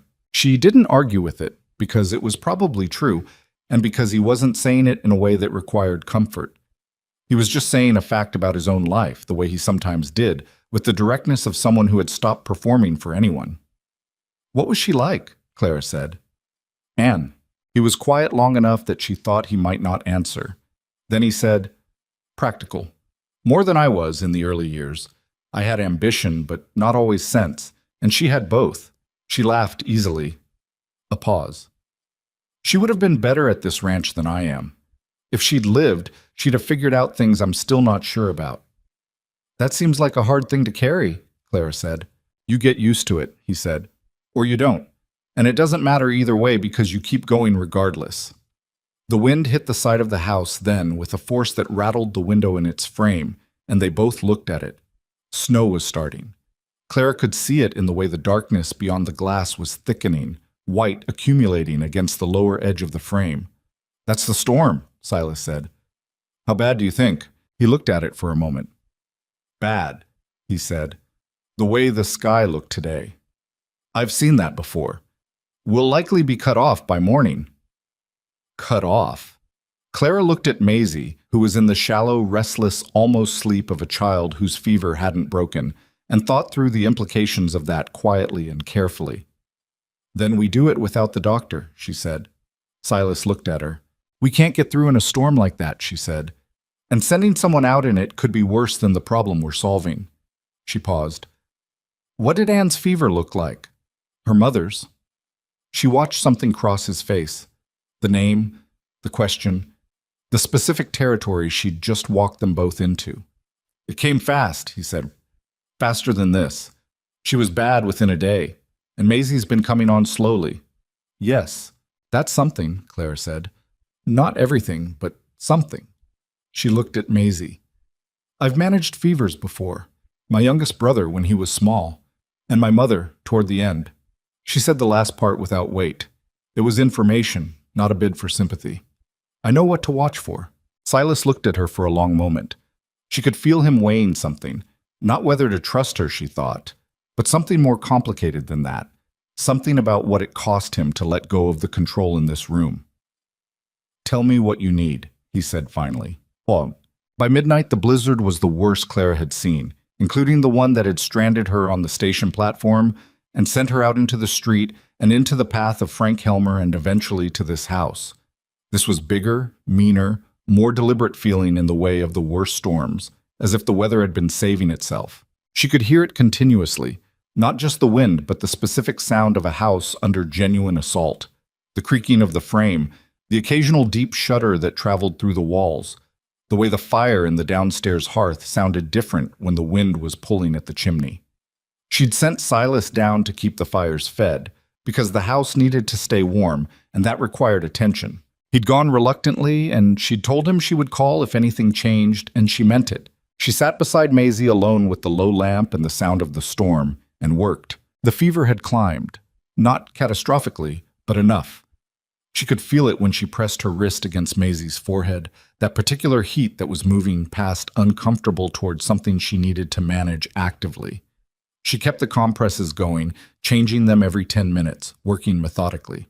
She had brought up a pot and used Silas's instruction on the wood stove, which she now knew well enough to manage the temperature with some precision, to heat water to a particular warmth and keep it there, not too hot, the right temperature for a compress that would work without shocking the skin. She talked to Maisie while she worked. She didn't have a particular reason for it. Maisie was half-conscious, probably not tracking most of what she said, but silence felt wrong, and so she talked, quietly, about whatever came to mind. She told the story she owed her, the one about a girl who had a horse that was also inexplicably able to fly, which she made up as she went and which took several turns she hadn't anticipated. She described Ohio in the summer, the way the fields looked before the harvest, the particular smell of hot grass and river water. She told Maisie about her brothers, Tom, who was 12 and thought he was already a man, and little Pete, who was 8 and had recently declared a personal vendetta against an unnamed individual he refused to identify. She wasn't sure Maisie heard any of it, but the alternative was silence, and she had learned something about her own resources that night. Her mother had been sick. The talking kept you present, and present was what a sick person needed from you. Around 2 in the morning, she heard the creak of the stairs, and then Silas was in the doorway. "Report," he said. "Holding," she said. "It went up some about an hour ago. It hasn't gone higher in the last 40 minutes. He came in and looked at Maisie. She was sleeping. Actually sleeping now, not the restless fever drift, something deeper and quieter. Clara thought this was good. She was not completely sure. "I need to steam her," Clara said. "Do you have a large pot? And towels?" "What for?" "The congestion is building. You can hear it in her breathing. Steam helps open the airways. My mother used to do it." She paused. "I need to set up downstairs by the kitchen stove where I can manage the steam properly. And I need to carry her down." Silas looked at her. "Is it safe to move her?" "It's safer than not," Clara said. "The breathing is what I'm watching now." He picked Maisie up with a gentleness that didn't fit the size and roughness of his hands, the way a man can sometimes be gentle in a way that is completely at odds with everything else about him. Maisie stirred, made a sound of protest, was told quietly that she was fine and she was just going downstairs, and subsided. Clara carried the lamp and led the way. The kitchen was warm from the stove. Clara built the setup she'd seen her mother use, large pot of water heated to steaming, a wool blanket to create a tent over the child's head, and the pot, close enough for the steam to work but not so close as to burn. She sat on a low stool that she pulled from the corner and held Maisie against her side under the blanket, and kept her face turned toward the steam. Silas sat on the kitchen floor next to them. Clara noted this without comment. The floor was cold and there was a chair available, and he sat on the floor anyway, close, so that his shoulder was almost touching the edge of the blanket. "Tell me something," he said. "About what?" "Anything. I need something to do with my ears." Clara thought for a moment, monitoring Maisie's breathing, the quality of the steam, the temperature of the tent. "When I was about 12, she said, there was a woman in our town who kept geese, 11 of them. She named every single one after a different month, January through November, and the last one she called Leap Year. When Leap Year died, she was genuinely devastated, had a whole funeral." "People did that," Silas said, "with animals." "The thing was, Leap Year had been an absolute menace," Clara said. "Would chase anyone who came near the yard. One time she got the postman so bad he didn't come back for a week." A pause. "Half the town was privately relieved when Leap Year died, but nobody said so at the funeral." Something shifted in Silas's expression. "That's a specific kind of small-town hypocrisy," he said. "Yes," Clara said. "It is." "Did you say anything at the funeral?" "I was 12, she said. "I said she had been a very spirited goose." The almost smile happened again, fuller this time, crossing his face briefly before it went back to where he kept it. It changed his face significantly. Took 10 years off it, or maybe just revealed a different version of what had always been underneath. "That's diplomatic," he said. "I've been told I can be," Clara said. "On occasion." Under the blanket, Maisie's breathing was changing, loosening, the congestion sound less thick. Clara listened to it and counted seconds and watched the steam. The storm outside was a continuous roar now, the kind of sound that after a while stopped being background and started being the whole world. The fire in the stove was steady. The lamp on the counter threw a wide, soft circle. "She's going to be all right," Clara said. She said it because she believed it. The breathing was better. The fever had not gone higher. The child under her arm was warming without burning. She said it also because he needed to hear it. She's fighting it. She's strong. Silas didn't answer. He was looking at his daughter's small back under the blanket, the visible rise and fall of breathing, and the expression on his face was the kind that people have when they are feeling something too large for their face to contain comfortably. She said something to me once, he said. Maisie, about 6 weeks ago. He paused. She didn't think I heard. I'd come back in early from the field, and she was in the kitchen with you, and the door was partway open. Clara waited. She was talking in her sleep, actually, he said. I came up to check on her one night, and she was asleep but moving around, talking. She does that sometimes. He stopped. What did she say? Clara said. He looked at the blanket tent. She called you Mama, he said, in her sleep. Not intentionally. I could hear she was asleep. Just talking to herself the way she does? He was quiet a moment. She's never done that. Not with anyone. Clara did not say anything. She felt the word land in the room, in the specific way that some words do. Not loudly, not dramatically, just settling into the available space and sitting there. I don't know what you want me to do with that, Silas said. I'm not saying it to... He stopped again. I just thought you should know. All right, Clara said quietly. Neither of them said anything else for a while. The steam rose and Maisie breathed steadily underneath it, and the storm did what storms do, which is to say it raged without caring about any of the things happening inside. She broke before dawn. The fever, that is, it broke the way fevers break when they've run their course, a sudden shift from dry heat to a damp warmth, the child's skin cooling by degrees, a quality of relaxation moving through her body like something letting go of a long-held grip. Clara had her hand on Maisie's forehead when it started, and she felt it change, and she closed her eyes for a moment and just breathed. It's breaking, she said. Silas was across the room refilling the wood box. He turned. The fever, she said. It's coming down. He came over and put his own hand on Maisie's forehead. His hand was bigger than hers, rough-skinned, a working hand. He held it there for a long moment, and Clara watched his face go through something she didn't try to name, something private. Yeah, he said, rough. Yeah. He stayed crouched there for a moment. Then he straightened up and stood with his back to her for a few seconds, and she understood this was not an invitation for company, so she turned her attention back to Maisie and left him where he was. It took another hour. The fever came down gradually, rather than all at once, which was actually a better sign. Fast breaks could turn back, gradual ones tended to hold. Maisie surfaced from sleep around 5:30 in the morning, looked at Clara with eyes that were clearer than they'd been in 12 hours, and said, in a voice that was tired and slightly hoarse, I'm hungry. You're hungry, Clara repeated. A little. That's the best thing you've said in a day, Clara told her. Can I have the oatmeal? You can have whatever you want within reason. Can I have the raisins? Maisie said. Normally she removed the raisins on the basis of a principled objection Clara had never quite understood. The willingness to eat raisins in the oatmeal was, in its way, as significant a health indicator as anything else. I'll put extra, Clara said. Silas, from his position leaning against the kitchen doorframe, made a sound that might have been a laugh or might have been something else entirely.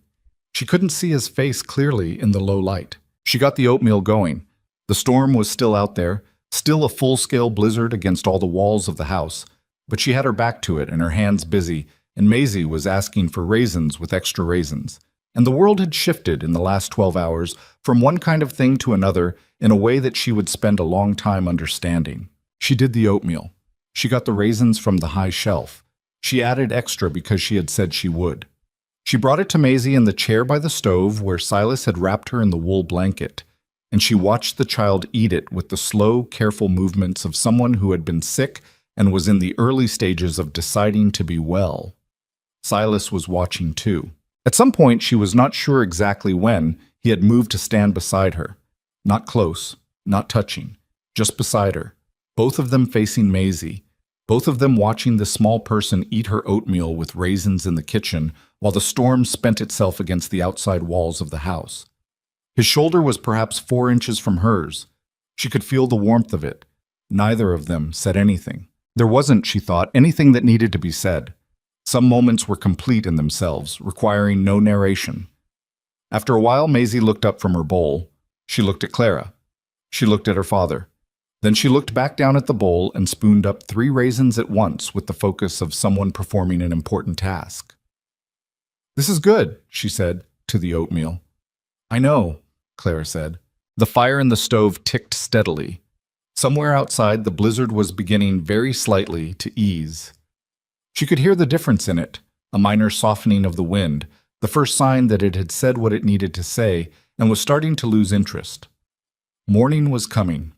It was going to come slowly, the way it did in late winter, without warmth yet, just a lightening of the dark at the edges of the windows. Clara's hands were tired and her back ached from the night's work, and she had not slept, and she was going to feel all of that in another hour once the necessity had drained away and left the exhaustion behind. But standing here, in this kitchen, beside this man, watching this child eat her oatmeal, there was something underneath the tiredness that she recognized even if she didn't want to look at it directly. She belonged here, not in the way of a person who had been placed somewhere and had gotten used to it, in the way of a person who had built something with difficulty, with failure, with burned eggs and frozen sheets, and Harriet Sloane on the doorstep, and 12 hours in a kitchen fighting a fever through a blizzard, and found, at the end of the building, that what she had made was real. She did not say any of this. She was not the kind of woman who said things like that out loud, particularly at 5:30 in the morning after no sleep, to a man who had just watched his daughter's fever break and was standing 4 inches away doing the same, not saying. She just stood there and let it be what it was, and outside the storm kept talking, and inside the stove kept burning, and Maisie finished her oatmeal, including all the extra raisins, and scraped the bowl and held it out. "More?" she said. Clara took the bowl. The story of Maisie's fever traveled into Harlan the way stories always did in small frontier towns. Through Clem, mostly, who was not a gossip by nature but was a man who answered questions directly when asked. And people in Harlan had learned to ask Clem questions when they wanted to know what was happening out at the Boone Ranch. By the time the roads cleared enough for regular movement again, nearly everyone in town knew the broad outline, that the March blizzard had trapped them all at the ranch, that Maisie had taken seriously ill, that the new woman, Clara Whitmore, Farrell's rejected bride, the one living out there in that arrangement people had been talking about, had sat up through the whole of it nursing the child, and that the child had come through. This information did something complicated to the town's opinion. It didn't reverse it entirely.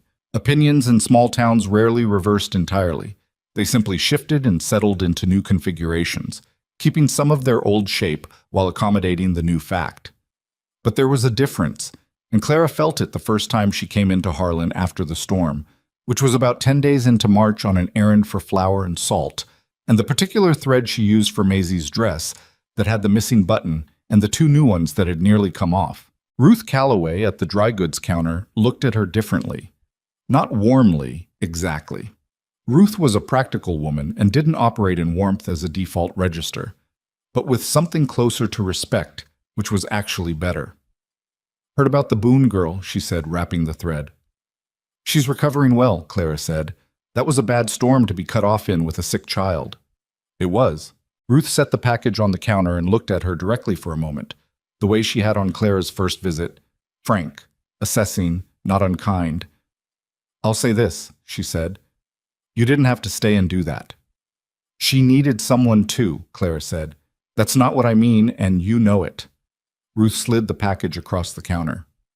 "Not many people, man or woman, would have handled that the way you did, by accounts." "Clem talks," Clara said. "Clem answers questions," Ruth said. "There's a difference." She paused. "Harriet Sloane came into the store last week, asked about you." Clara kept her expression neutral. "What did you tell her?" "I told her what I'd heard, and I told her that a woman who sits up through a blizzard nursing a child she has no obligation to is not the kind of woman I was going to talk badly about." Ruth said it matter-of-factly, the way she said most things. "For what it's worth."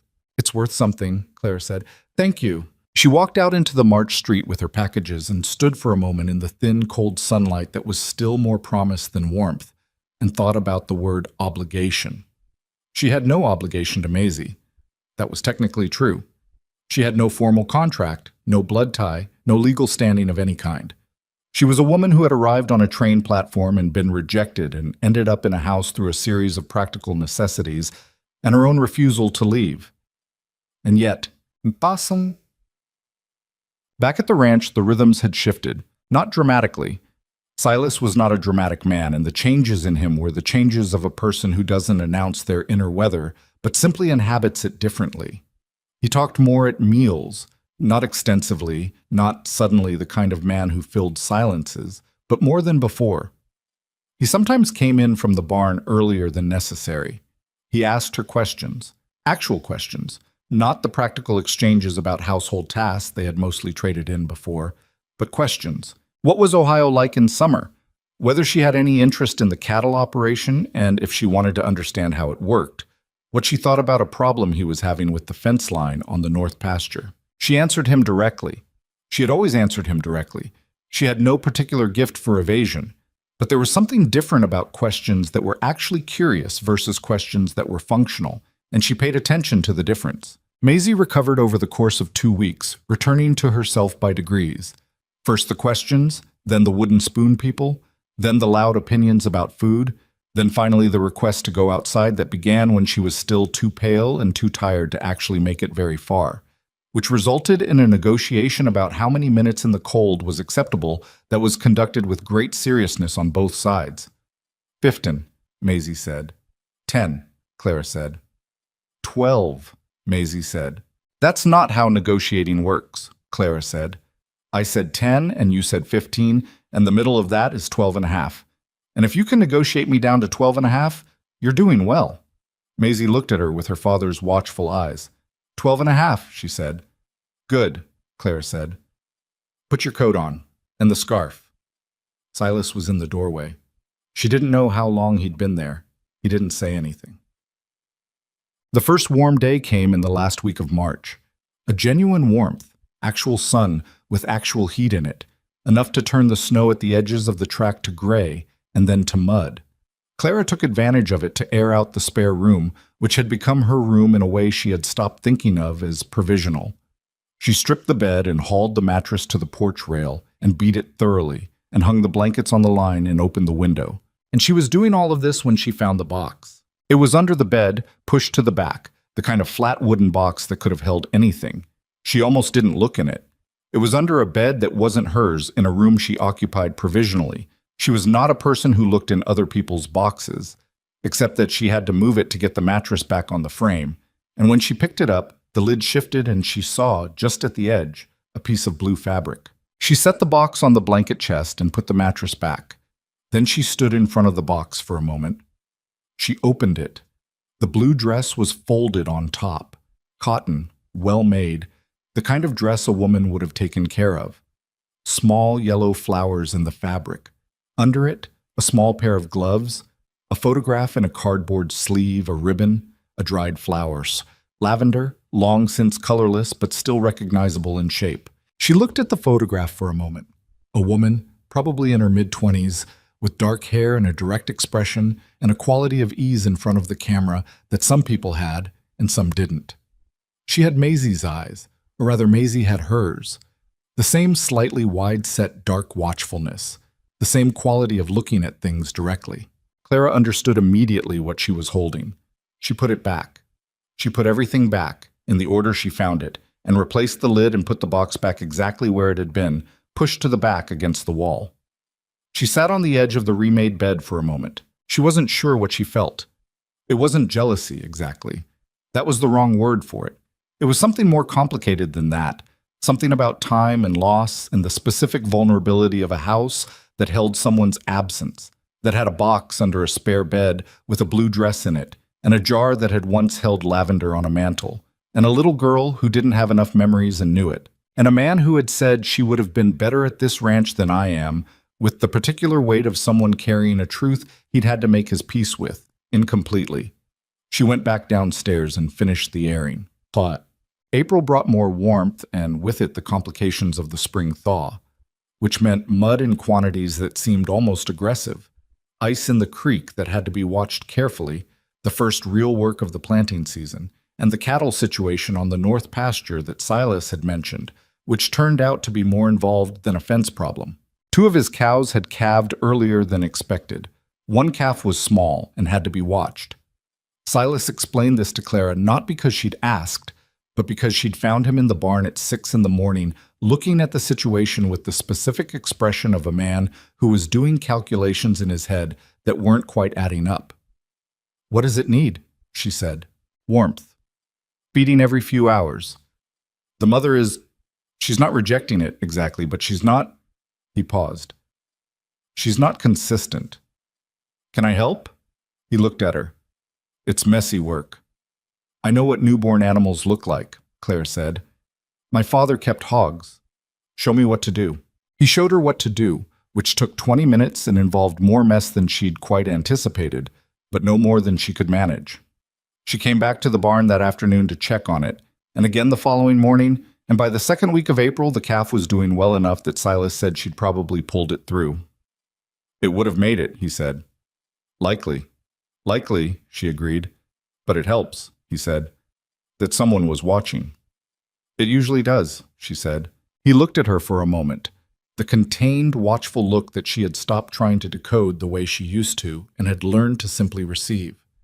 Then he went back to what he was doing, and she went back to what she was doing, and the barn was full of the sounds of spring, water dripping, birds, the particular restlessness of animals that had been penned through winter and could smell the change in the air. She did not think about the box under the bed, or she thought about it the way you think about something you have decided not to think about, which meant it was there, regularly, in a corner of her mind that she kept from the rest. The letter from the agency arrived on the 12th of April. It was not, as Claire had half expected, a useful letter.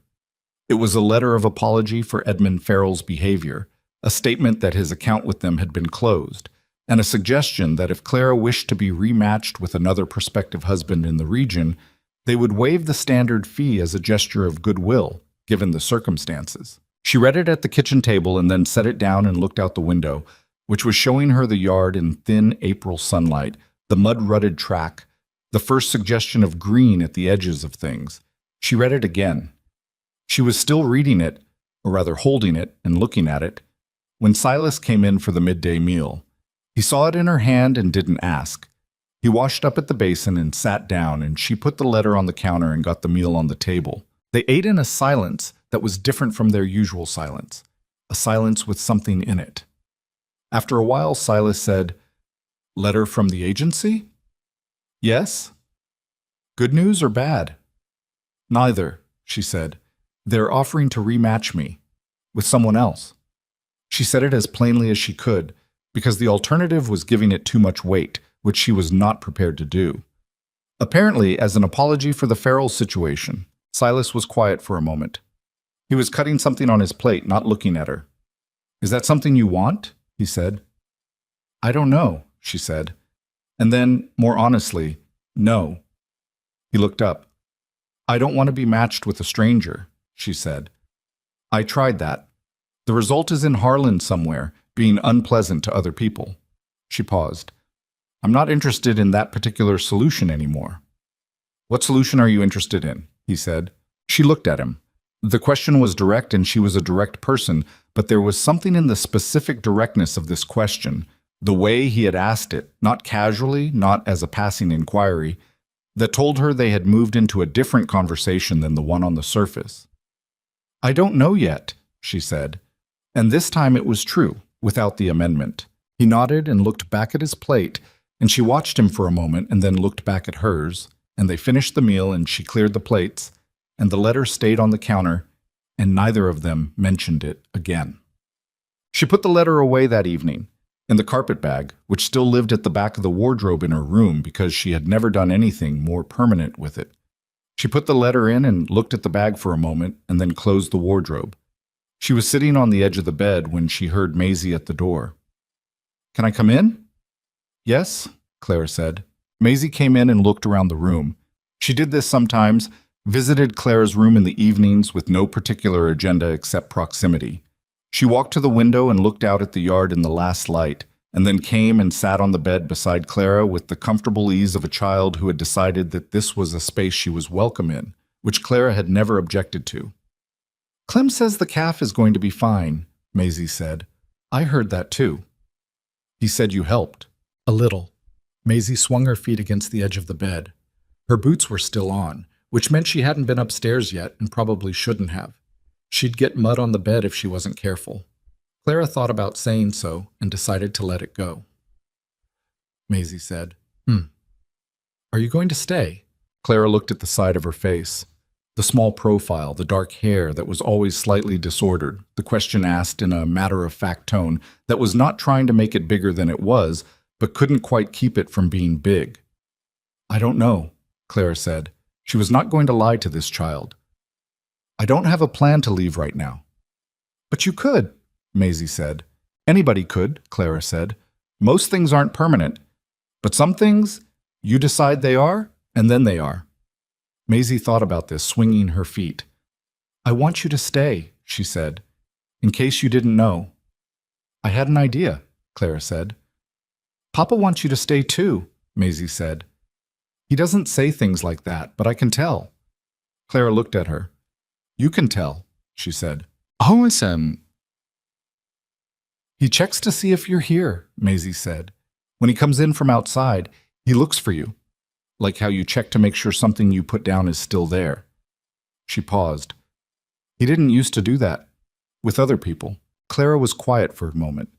This child was 4, almost 5 now, her birthday coming in October, and possessed of a perceptiveness that was either entirely natural to her or had been sharpened by a childhood spent paying close attention to the only person she had. Probably both. You're very observant, Clara said. I know, Maisie said. Then, what does that mean? It means you notice things well. Oh, she seemed to file this away. Is that good? It's very good, Clara said. Sometimes it's uncomfortable, but it's very good. Maisie nodded with the satisfaction of someone receiving a fair assessment and slid off the bed. I'm going to get ready for bed, she said.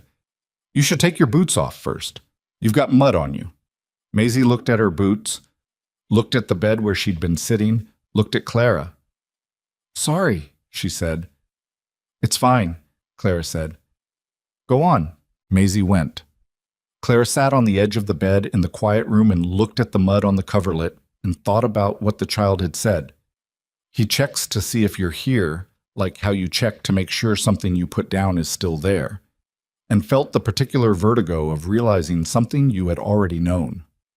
The thing between her and Silas had no name, which was part of what made it difficult.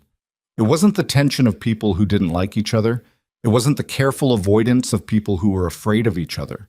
It was something more like the specific charged quality of 2 people in the same space who were both fully aware of the other person and had made no decisions about what to do about it. She was aware of him the way you're aware of a fire in a room. Not dangerously, not in a way that made her stupid, but as a presence with heat that she tracked without always meaning to.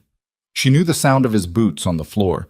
She knew when he was thinking hard about something by the way he held his coffee cup without drinking it. She knew which of Maisie's questions he found harder than others, and which ones quietly delighted him even when his face was mostly neutral. She also knew, because she was honest with herself about things that mattered, that he had not moved toward anything, and that there was a reason for that, and that the reason was not indifference. The box under the spare room bed, the jar of lavender. She would have been better at this ranch than I am. She understood what she was dealing with.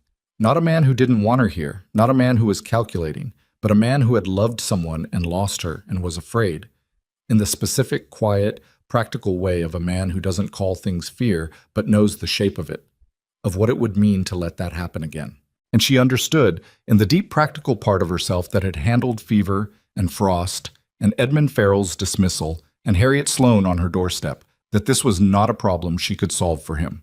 It was his problem, and he was going to have to move through it in his own time or not at all, and she was not going to push because she was not a woman who made herself into something necessary by force, but she was also not going to pretend she was indifferent. That was the other side of it, the harder side. That the honest thing was to be here, fully, without pretending she wasn't paying attention, because she was. She had been for months. So she stayed and worked and took care of things that needed caring for, and didn't look away when he looked at her, and didn't fill the silences he needed, and didn't crowd the ones he didn't. And she waited, not with patience exactly. Patience implied something passive, and she was not passive about anything, but with the kind of steady presence that is its own form of communication. It came to a head, as things often do, over something practical. Clem had mentioned to Silas, in the way Clem mentioned things, that a man from out toward the Thornbury settlement had been asking around about good housekeepers, a widower with children looking for help, willing to pay actual wages. Silas had told Clara this at supper, in the same matter-of-fact tone he used for most information. She looked at him across the table. Maisie was already in bed. "Why are you telling me this?" she said. "Because it's an option," he said. "If you want it, real wages, legal arrangement." He looked at his coffee. "You've been here 4 months and I haven't paid you anything." "That was the arrangement," she said. "The arrangement was temporary," he said. "I thought you should know there are other things available." She looked at him for a moment. "Silas." He looked up. "Are you trying to tell me something?" she said. "Or asking me something? Because if you want me to go, you can say so directly. I can handle direct." "I know you can," he said. "Then say what you mean." He was quiet for a long moment. He turned his coffee cup in his hands, the thing he did when he was thinking hard, the tell she had learned in 4 months. She waited. "I don't want you to go," he said. "All right," she said. "But I don't know what I'm asking you to stay for," he said, "and I think that's not fair to you." Clara folded her hands on the table. "What do you mean, you don't know?" "I mean—" He stopped, started again. "You came here because you had nowhere else. I told myself it was practical. Room and board for work. That was the whole thing." He looked at his hands. "And now it isn't that. But I don't know what it is instead, and I don't think it's fair to keep you here while I work that out. If working it out isn't something I'm—" He stopped again. "If it isn't something you're capable of," she said. He looked at her. "I didn't say that. You were getting there." He held her gaze. She held his back. "I lost her," he said. "Anne. And I rebuilt. I put the whole thing back together, or close enough, and I did it by keeping it small. Just the ranch and Maisie and the work, and not—" A pause. "Not expanding into anything I couldn't afford to lose again." "I know," Clara said. "I'm not sure you understand what that means." "I think I understand it better than you think," she said. "You loved someone and she died, and you decided the cost of loving someone was too high, and you stopped accepting deliveries." She paused. "That's not a criticism. It makes sense. Most sensible things make sense when they're standing in front of a bad enough memory." He looked at her for a long moment. "When did you get so direct?" she said. "I was going to say clear," he said. "It's the same thing," she said. "Most of the time." She looked at the table for a moment and then back at him. "I'm going to tell you something, and I would like you to listen to it without doing anything about it right now. Can you do that?" "Probably," he said. "I'm not Anne," she said. "I know that's obvious, but I mean it more specifically than that. I didn't come here to be a replacement for her, and I'm not available for that role.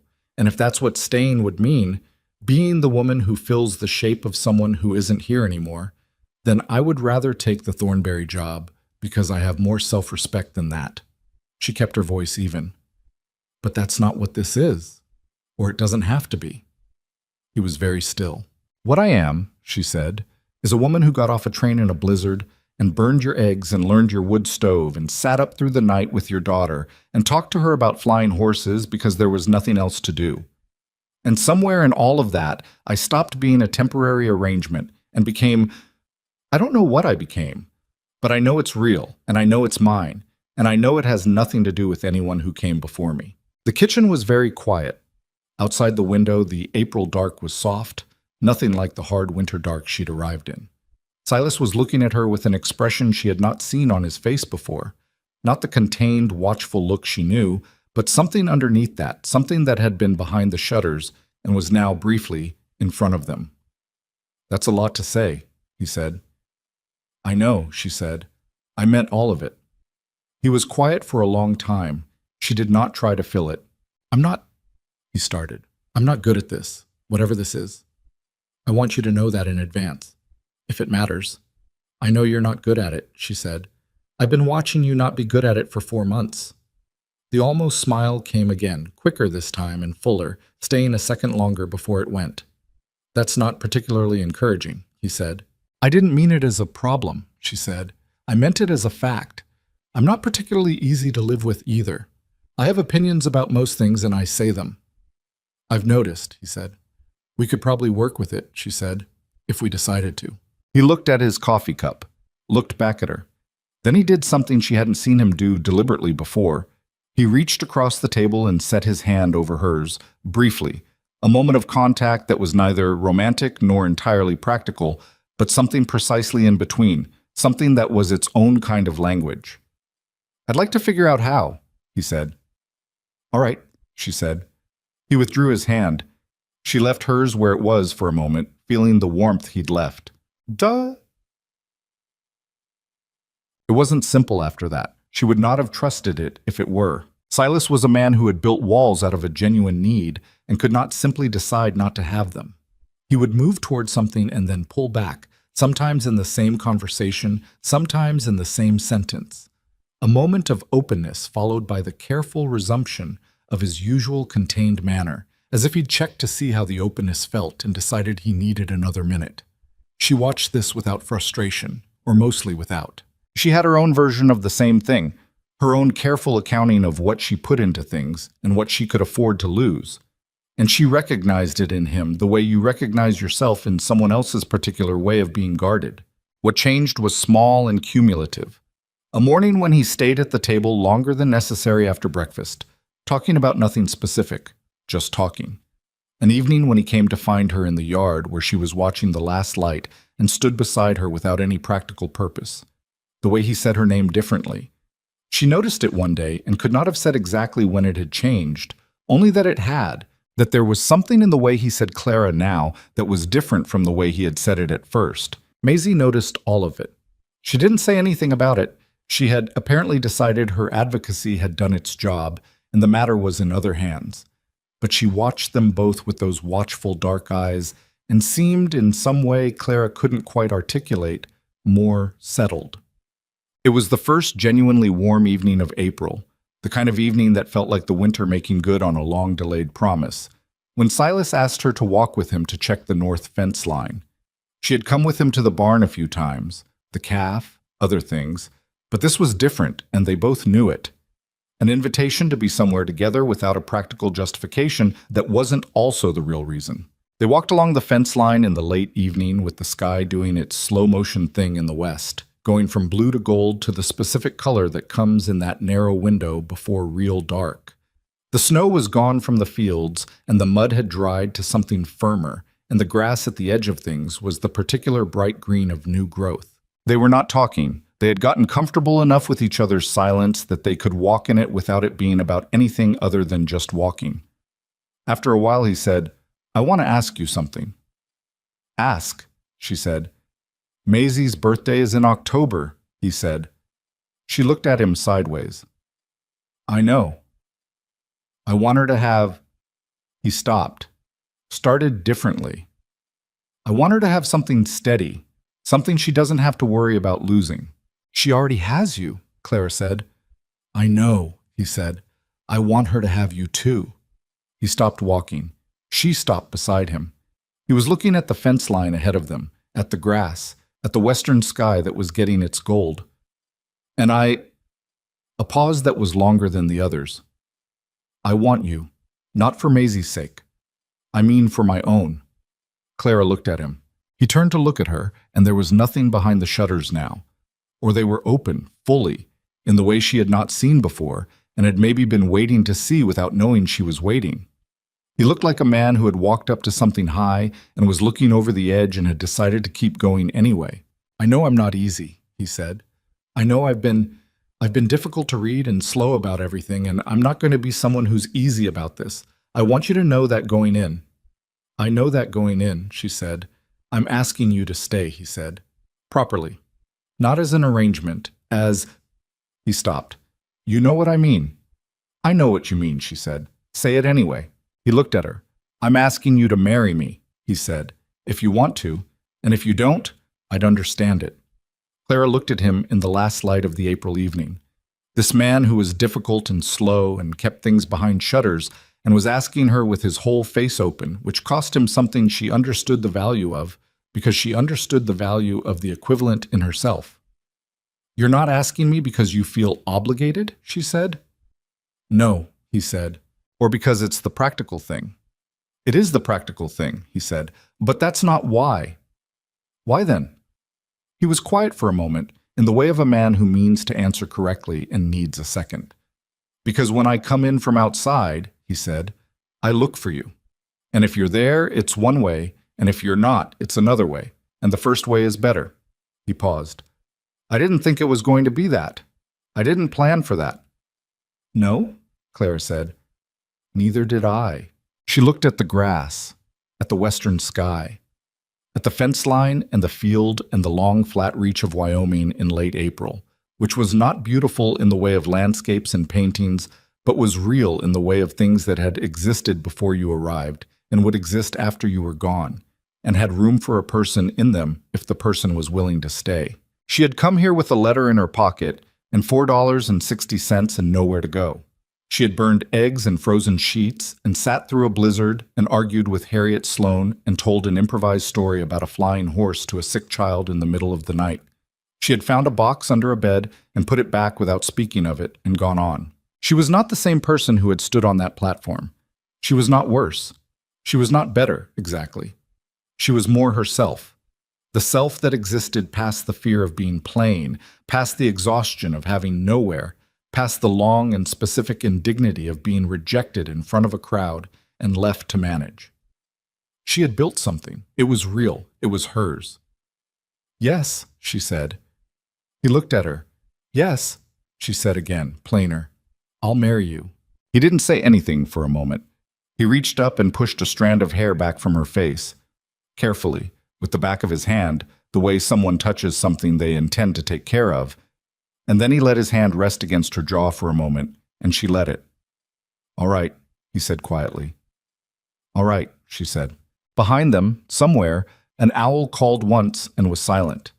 The sky went from gold to a deep and particular blue, the color of the last light before dark, and it held itself there for a long time, the way the best moments do, before it finally let go. They married in May, when the ground was finally solid enough to walk on without losing a boot in the mud. It was not a large wedding. Clara had no family within 1,000 miles, and Silas had no family left to speak of. A brother somewhere east who sent a letter twice a year and hadn't visited in 6. Ruth Calloway came, which meant something, and Clem was there in a clean shirt that he had clearly pressed himself with some difficulty. And the Harlan judge who performed the ceremony was a small man named Whitfield, who read the words without much embellishment and seemed to find this a reasonable piece of business to have done on a Tuesday morning. Maisie wore her best dress, the one Clara had repaired 3 times, and stood very straight throughout the whole proceeding with the expression of someone attending to a matter of personal significance. Afterward, Clem shook Silas's hand for a long time and didn't say much, which was the highest form of Clem's approval. Ruth Calloway told Clara she looked well, which from Ruth was roughly equivalent to a standing ovation. Harriet Sloane was not there, which was fine, and sent a preserves jar the following week with a note that said simply, "Congratulations and good luck," which was probably the closest to gracious she was capable of, and Clara accepted it as such. The judge signed the paper. Clara signed it.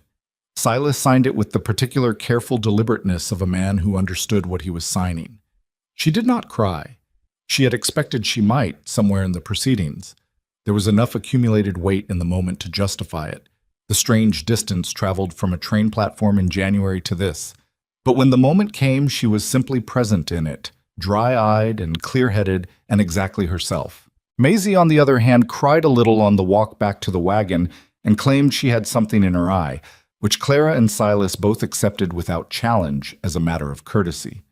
Marriage, Clara learned quickly, was not a resolution. It was a new set of conditions in which the same people continued to be themselves, which meant continued negotiations, continued difficulty, continued moments of miscommunication and difference, and the specific friction of 2 people who had both been entirely self-determining for a long time, learning to factor in another person as a real and constant variable. Silas did not transform. She had not expected him to. He was still a man of few words and strong habits and opinions delivered without much softening.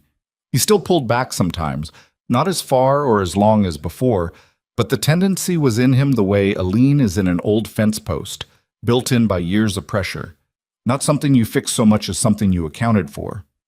She accounted for it.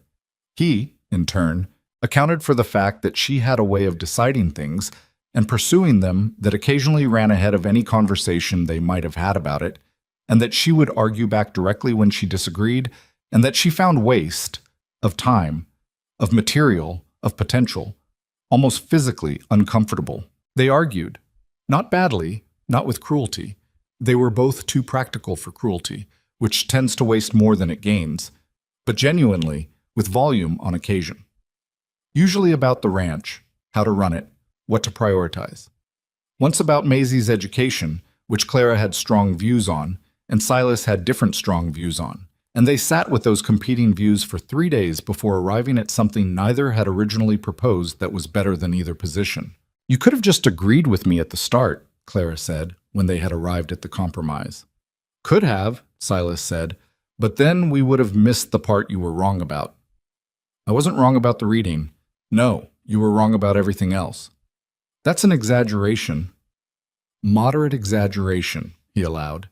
She threw a dish towel at him, which he caught without looking, which was irritating. The poultry came from an unexpected source.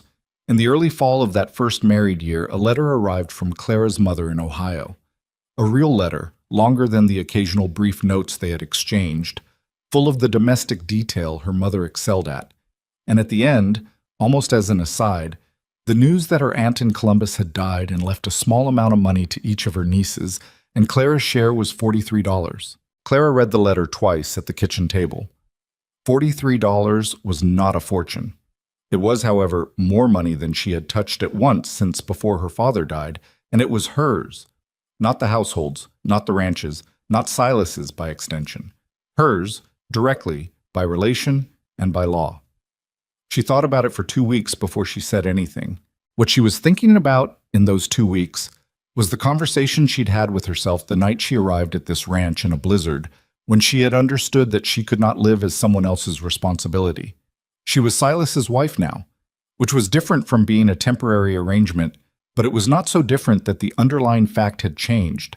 She needed to be building something, not just inhabiting something. She needed her own work, her own contribution that was specific to her and not just the general category of wife and housekeeper. Work that was hers the way the cattle were Silas's, that she had built from the ground and understood from the inside. She had been watching, all spring and summer, the way the neighboring homesteads operated. Most of them had chickens. Nearly everyone did, for eggs and meat, basic subsistence. But the scale was always small, always just enough for the household, because nobody had thought about it differently. She had thought about it differently, starting somewhere around June, the way her mind sometimes snagged on a problem and turned it over without her directing it. The territory was growing, Harlan was growing, the miners coming through, the new settlers, the businesses expanding along the main street. All of it represented a demand for eggs and poultry meat that nobody in the immediate region was meeting at any real scale. Everything was coming in from a long distance, expensive, often poor quality by the time it arrived. There was a gap there. If a person had the capital to build into it, and the knowledge to run it, and the willingness to do the work. She knew how chickens worked. She had grown up with them. She understood the particular requirements of keeping a flock healthy at scale. The housing, the feed ratios, the breeding, the management of disease, the timing of production cycles. It was not glamorous knowledge, but it was real knowledge, the kind that turned into money if you applied it correctly. She brought it to Silas on a Saturday evening when Maisie was in bed and the house was quiet. She had written it out first, not formally, not in the manner of an accounting document, but for herself, to make sure she had thought it through. Costs, requirements, timeline, projected returns. She laid it on the table in front of him and let him read it. He read it slowly. She watched him read it.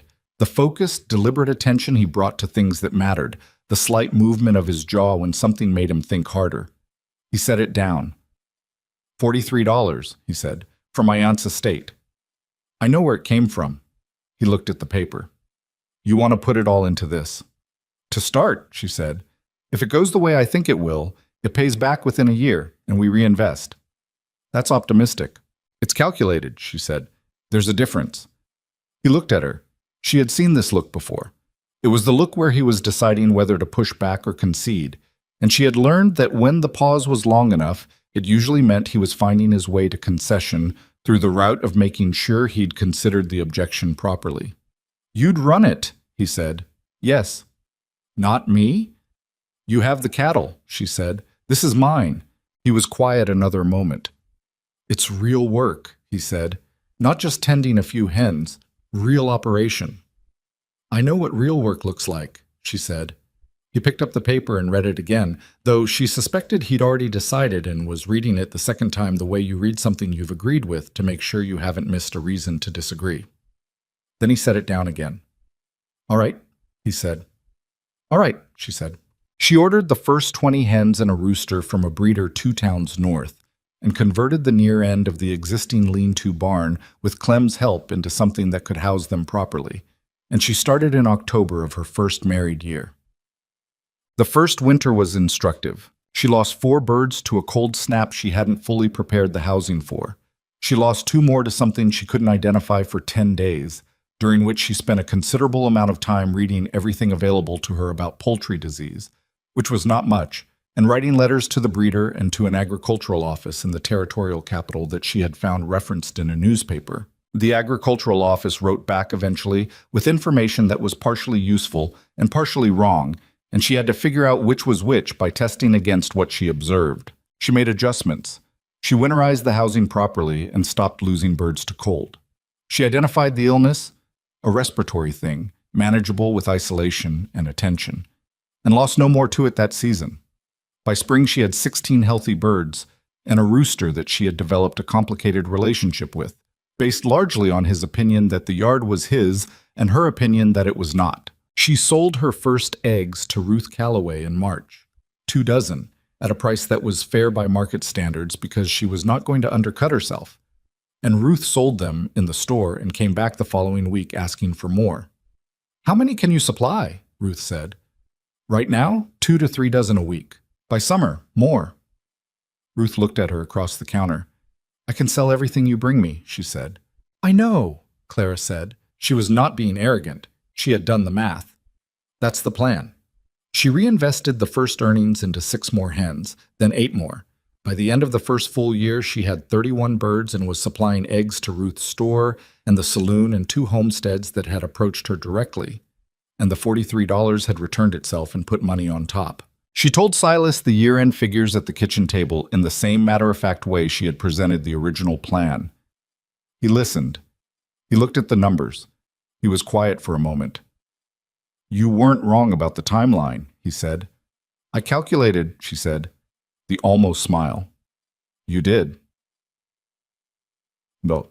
The ranch itself was growing alongside it. Silas had been running a cattle operation that was functional but small, constrained partly by capital, partly by the weight of doing everything with Clem and a half hand in busy season. With the household more stable and Clara's income beginning to contribute in real terms, he could think differently about the scale.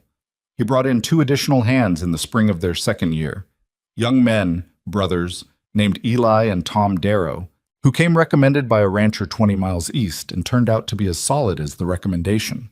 The additional hands changed the operation's capacity. They could manage more cattle, which meant more land was worth using, which meant the north pasture that had been underleveraged started becoming something. Silas worked with the focus of a man who had been waiting for the right conditions and had finally found them, not frantic but sustained, the kind of productive energy that looks calm from the outside and is actually concentrated. Clara watched his operation and he watched hers, and they talked about both with the frank, practical collaboration of people who had agreed to build something together and meant it.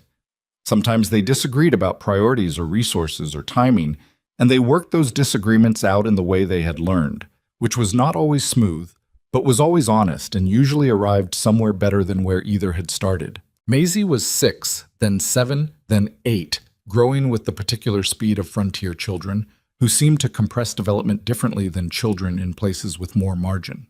She was reading ahead of her age, which Clara took credit for and Silas disputed slightly, and she had her father's perceptiveness sharpened by her own developing sense of how the world worked, and she was opinionated in a way that seemed to be purely her own inheritance, traceable to neither parent with any clear confidence. She helped with the poultry operation with varying degrees of enthusiasm.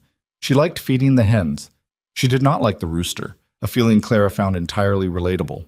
She had a gift for noticing when a bird was off before Clara did, something about the way she watched things that caught the small early signals. "This one's not right," she said one morning, pointing at a hen near the water trough. Clara looked. The hen looked normal to her. "What do you see?" "She's not moving the same," Maisie said. "Her head is down a little different." Clara watched more carefully. Maisie was right. There was something slight and off in the bird's carriage, almost imperceptible. She isolated her and checked and found the beginning of the respiratory thing she'd dealt with before, early enough to treat cleanly. "You have a good eye," Clara told her.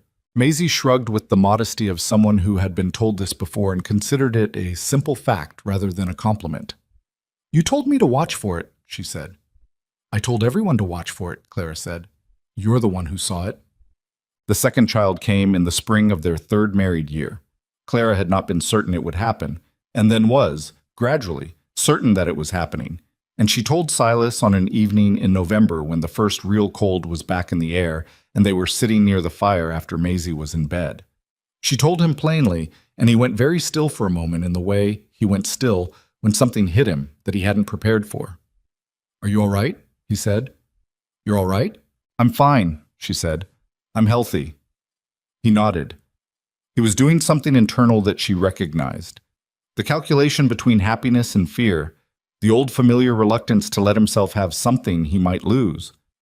She watched him do it and did not try to interrupt it. Then he said, "What do you need?" Which was the most Silas thing he could possibly have said, and she loved him for it. Not in spite of the practicality, but because it was real. Because asking what she needed was his version of, "I'm here and I'll manage this with you," stated in the only terms he was entirely comfortable with. "Right now, nothing," she said. "Come spring, we'll figure it out. I'll get someone in to help with the poultry," he said, "as it gets later." "We'll see how I'm doing," she said. He looked at her. "Clara." "I'm not helpless," she said. "I know you're not helpless," he said. "So I'm telling you, I'll get someone in to help." She recognized the tone. "All right," she said. He got someone in. A girl of 16 from a neighboring homestead who needed work and learned quickly and took over the feeding and watering in the later months when Clara was large enough that the daily physical demands were genuinely more than she wanted to manage at full tilt. The girl's name was Nell, and she was quiet and capable and stayed on after the baby was born. The baby was a boy. They named him James, after no one in particular, just because it suited him. He was a large, loud baby with Clara's coloring and Silas's expression of general assessment that was funny on an infant and became more recognizable as a personality trait as he grew. Maisie received him with the solemnity of someone accepting a significant responsibility. She looked at him in Clara's arms for a long time and then looked up and said, "He's very loud." "He is," Clara agreed. "Is he going to stop?" "Probably not for a while." Maisie looked at him again, reached out one careful finger and let him grip it, which he did with the indiscriminate grip of newborns, and something in her face shifted, a softening, a private decision made quietly. "Okay," she said, as if she'd weighed something and come to a conclusion. He did not stop being loud for approximately 2 years. Or, the town's opinion of Clara Boone, she was Clara Boone now, and the name had settled on her with the comfortable weight of something earned, had shifted so entirely from what it had been on her first arrival that a newcomer to Harlan would have had no way of knowing the earlier version had ever existed. This was not because people had changed fundamentally. People didn't change fundamentally. It was because she had given them something different to talk about, which was the only reliable way to alter what a small town said about you. She had built something visible and real, and it was hard to maintain the story of the plain rejected girl from the train. When the plain rejected girl had a successful poultry operation and a thriving household and had sat up through a blizzard saving Maisie Boone's life and had told Harriet Sloane the truth to her face and kept going. Harriet Sloane, for her part, had arrived at something approaching respect through the slow route of repeatedly finding herself wrong. She was not a gracious woman. She was constitutionally incapable of graciousness. But she was, underneath the sharp edges, an honest one, and she acknowledged reality when it presented itself in sufficiently undeniable terms. She stopped by the ranch once in Clara's third year and looked at the poultry operation with the expression of a woman doing reluctant arithmetic. "I'll take 6 dozen a month," she said, "for the household." "I can do that," Clara said, "at market rate." "I wouldn't take anything else," Clara said. Harriet looked at her with the same measuring gaze as the first visit, except the calculation had come out different this time, and they both knew it. "You've done well," she said. It was not exactly a compliment. It was more of an acknowledgement that a prediction she'd implicitly made had not come to pass with the place. "We have," Clara said. "Silas and I." Harriet nodded, once firmly, the nod of someone settling a matter, and left. And Clara stood on the porch and watched the wagon go and felt something she couldn't have named precisely, something between satisfaction and amusement, the specific satisfaction of having outlasted someone's low expectations through no effort more dramatic than continuing to exist. Ruth Calloway became something close to a friend, in the particular way friendship worked between capable women in frontier towns who didn't have time for the social rituals friendship usually demanded. They talked about practical things, usually. Business, prices, the state of the territory, what the growth of the town meant for the market, and the supply chains and the things they were both, in their different ways, building. Once, Ruth said, "I'm glad you stayed," and left it at that. And Clara said, "So am I." And that was the whole of it, and it was enough. But 5 years out from the train platform, the ranch was not the same thing it had been. The cattle herd had grown to a size that put the Boone operation among the more significant in the surrounding territory. They had acquired the adjacent land from a homesteader who had given up and gone back east, which doubled the available pasture and gave them room to think about the operation differently. Eli and Tom Darrow were still there. Eli having married a woman from the east who'd come out the previous year and shown every sign of managing the frontier with the same productive stubbornness Clara recognized from her own early months. The poultry operation was something Clara was genuinely proud of in the specific way she was proud of things that had been built through difficulty rather than handed over. She had 63 birds now, a properly constructed, dedicated building that Silas had helped her plan and the Darrow brothers had built, an income that was significant enough to matter in the household accounts and to stand on its own if it had to, and a reputation in the territory as the source of the best eggs anyone could buy between Harlan and the county seat. She had also, quietly, over several years, helped 3 neighboring families through the early stages of their own small poultry operations, lending knowledge, pointing out mistakes before they became expensive, answering the letters that started coming once people heard she knew what she was doing. She did not make a project of this. She did it because people asked, and because she remembered what it was like to need information and not have it, and because the territory grew better when the people in it grew better, and that was a simple enough equation not to require much analysis. Nell, the girl she'd brought in during the last months of her pregnancy, was 20 now and running the daily operation with an independence that had gradually expanded as her competence made the expansion obvious.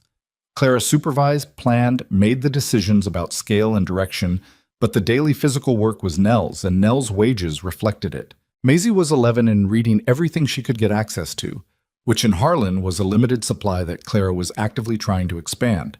There was a school now, a proper one, a real teacher, and Maisie attended with the seriousness of someone who had decided education was a resource and was not going to waste it. She helped with James, who was 2 and entirely capable of chaos, with the slightly resigned competence of an older sibling who had accepted her responsibilities without being particularly happy about all of them. James was loud and physical and curious about everything, and had recently developed an interest in the chickens that Clara was monitoring carefully because his interest tended to express itself in ways the chickens found objectionable. "He can't be in the pen unsupervised," Clara told Silas. "He's 2, Silas said. "He's 2, and he thinks the hens want to be chased," Clara said. "They don't." "We can explain that to him." "We've explained that to him 4 times. Silas looked at James, who was at that moment in the yard examining something in the dirt with the concentrated interest of a small scientist. "He takes after you," he said. "He absolutely does not," Clara said. "The persistence," Silas said. "The decision to go ahead with things regardless of what anyone else thinks." Clara looked at James, looked back at Silas. "The chickens," she said, "do not find my persistence objectionable." "They might," Silas said, if they were chickens. She couldn't think of an immediate response to this, which happened rarely enough that she noted it. He had gotten better, over the years, at the specific timing required to land something and then let it sit. And he did not smirk or press it, but simply turned back to what he was doing with the expression of a man who had made his point and was at peace with it. Ucham. On a morning in the 6th year of their marriage, Silas came in from the barn earlier than usual and stood in the kitchen doorway while Clara was doing the breakfast calculations. How much feed, what the supply situation looked like for the week, whether to write to the breeder about the spring order. She looked up. He had an expression she didn't often see on him, something that was not his usual contained but readable manner, but something quieter and more internal. "What?" she said. "Nothing," he said. Then, "Just looking." She waited. He came to the table and sat down across from her. He poured coffee from the pot she'd made, which had been sitting long enough to be strong, the way he liked it. He looked at the papers in front of her, the feed calculations, the supply notes, the small ledger she used for the poultry accounts. "When you came here," he said, "January, the platform." "I remember it," she said dryly. "I didn't think—" He paused. "I wasn't thinking about any of this, obviously. I was thinking about getting Maisie home before she caught cold." He looked at his coffee. "I didn't think there would be any of this." "Any of what?" He looked up. "This," he said. And the word meant the kitchen and the papers and the sound of James upstairs and the poultry operation out the window and probably her, specifically, sitting across from him with her hair still half pinned from the morning. Clara looked at him. She thought about the train platform, the cold, the humiliation of it, Edmund Farrell's flat voice saying plain in front of all those people, the specific quality of that moment when she had understood she was entirely on her own and had no idea what to do about it. She thought about the letter she had burned in this fireplace, in this room, on the first night.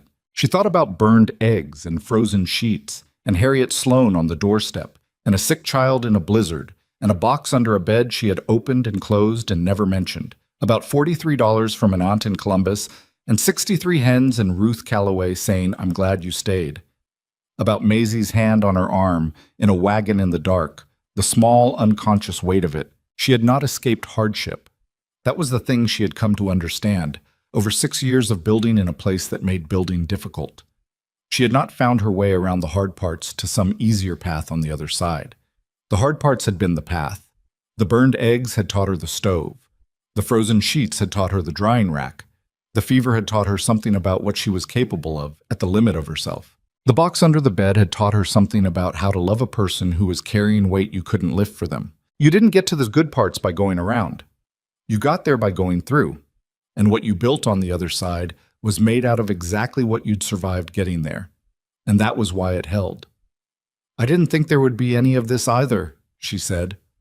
Silas looked at her in the early morning light of the kitchen that was their kitchen, in the house that had started as a temporary shelter and become the center of something real. "Are you glad?" he said.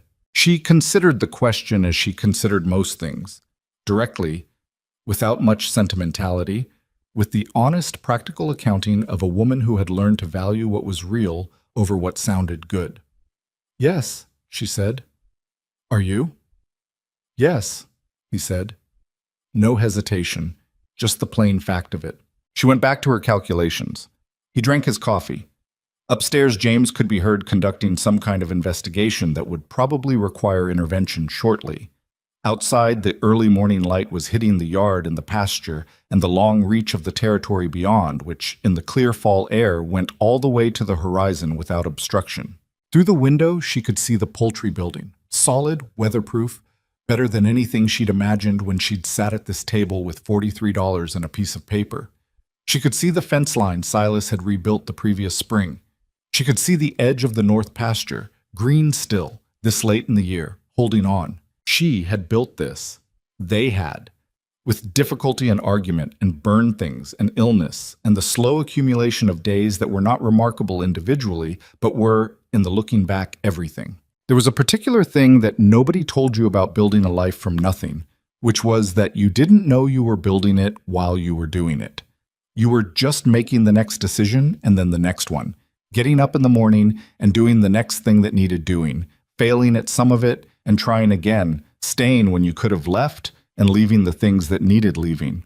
And then one day, you looked up from the feed calculations and out the window and realized that all the days had accumulated into something with weight and shape and permanence, and that it was yours, and that no one could take it from you because you had built it out of your own hands and your own stubbornness and your own refusal to be reduced to the worst moment that had ever happened to you.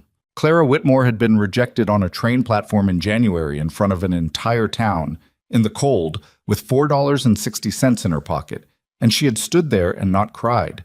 And then she had gotten to work. The kitchen was warm. The coffee was strong. Silas was across the table from her doing the quiet arithmetic of a man thinking through the day's work. In a few minutes, Maisie would come downstairs with her hair disordered and her opinions ready, and James would need to be extracted from whatever he'd gotten into, and there would be 100 things requiring her attention before the morning was half done. She picked up her pencil and went back to the calculations. And the day began the way all good days do, not with a fanfare or a revelation, but simply by continuing, by being the next thing after everything that had come before, ordinary and irreplaceable and completely, solidly hers.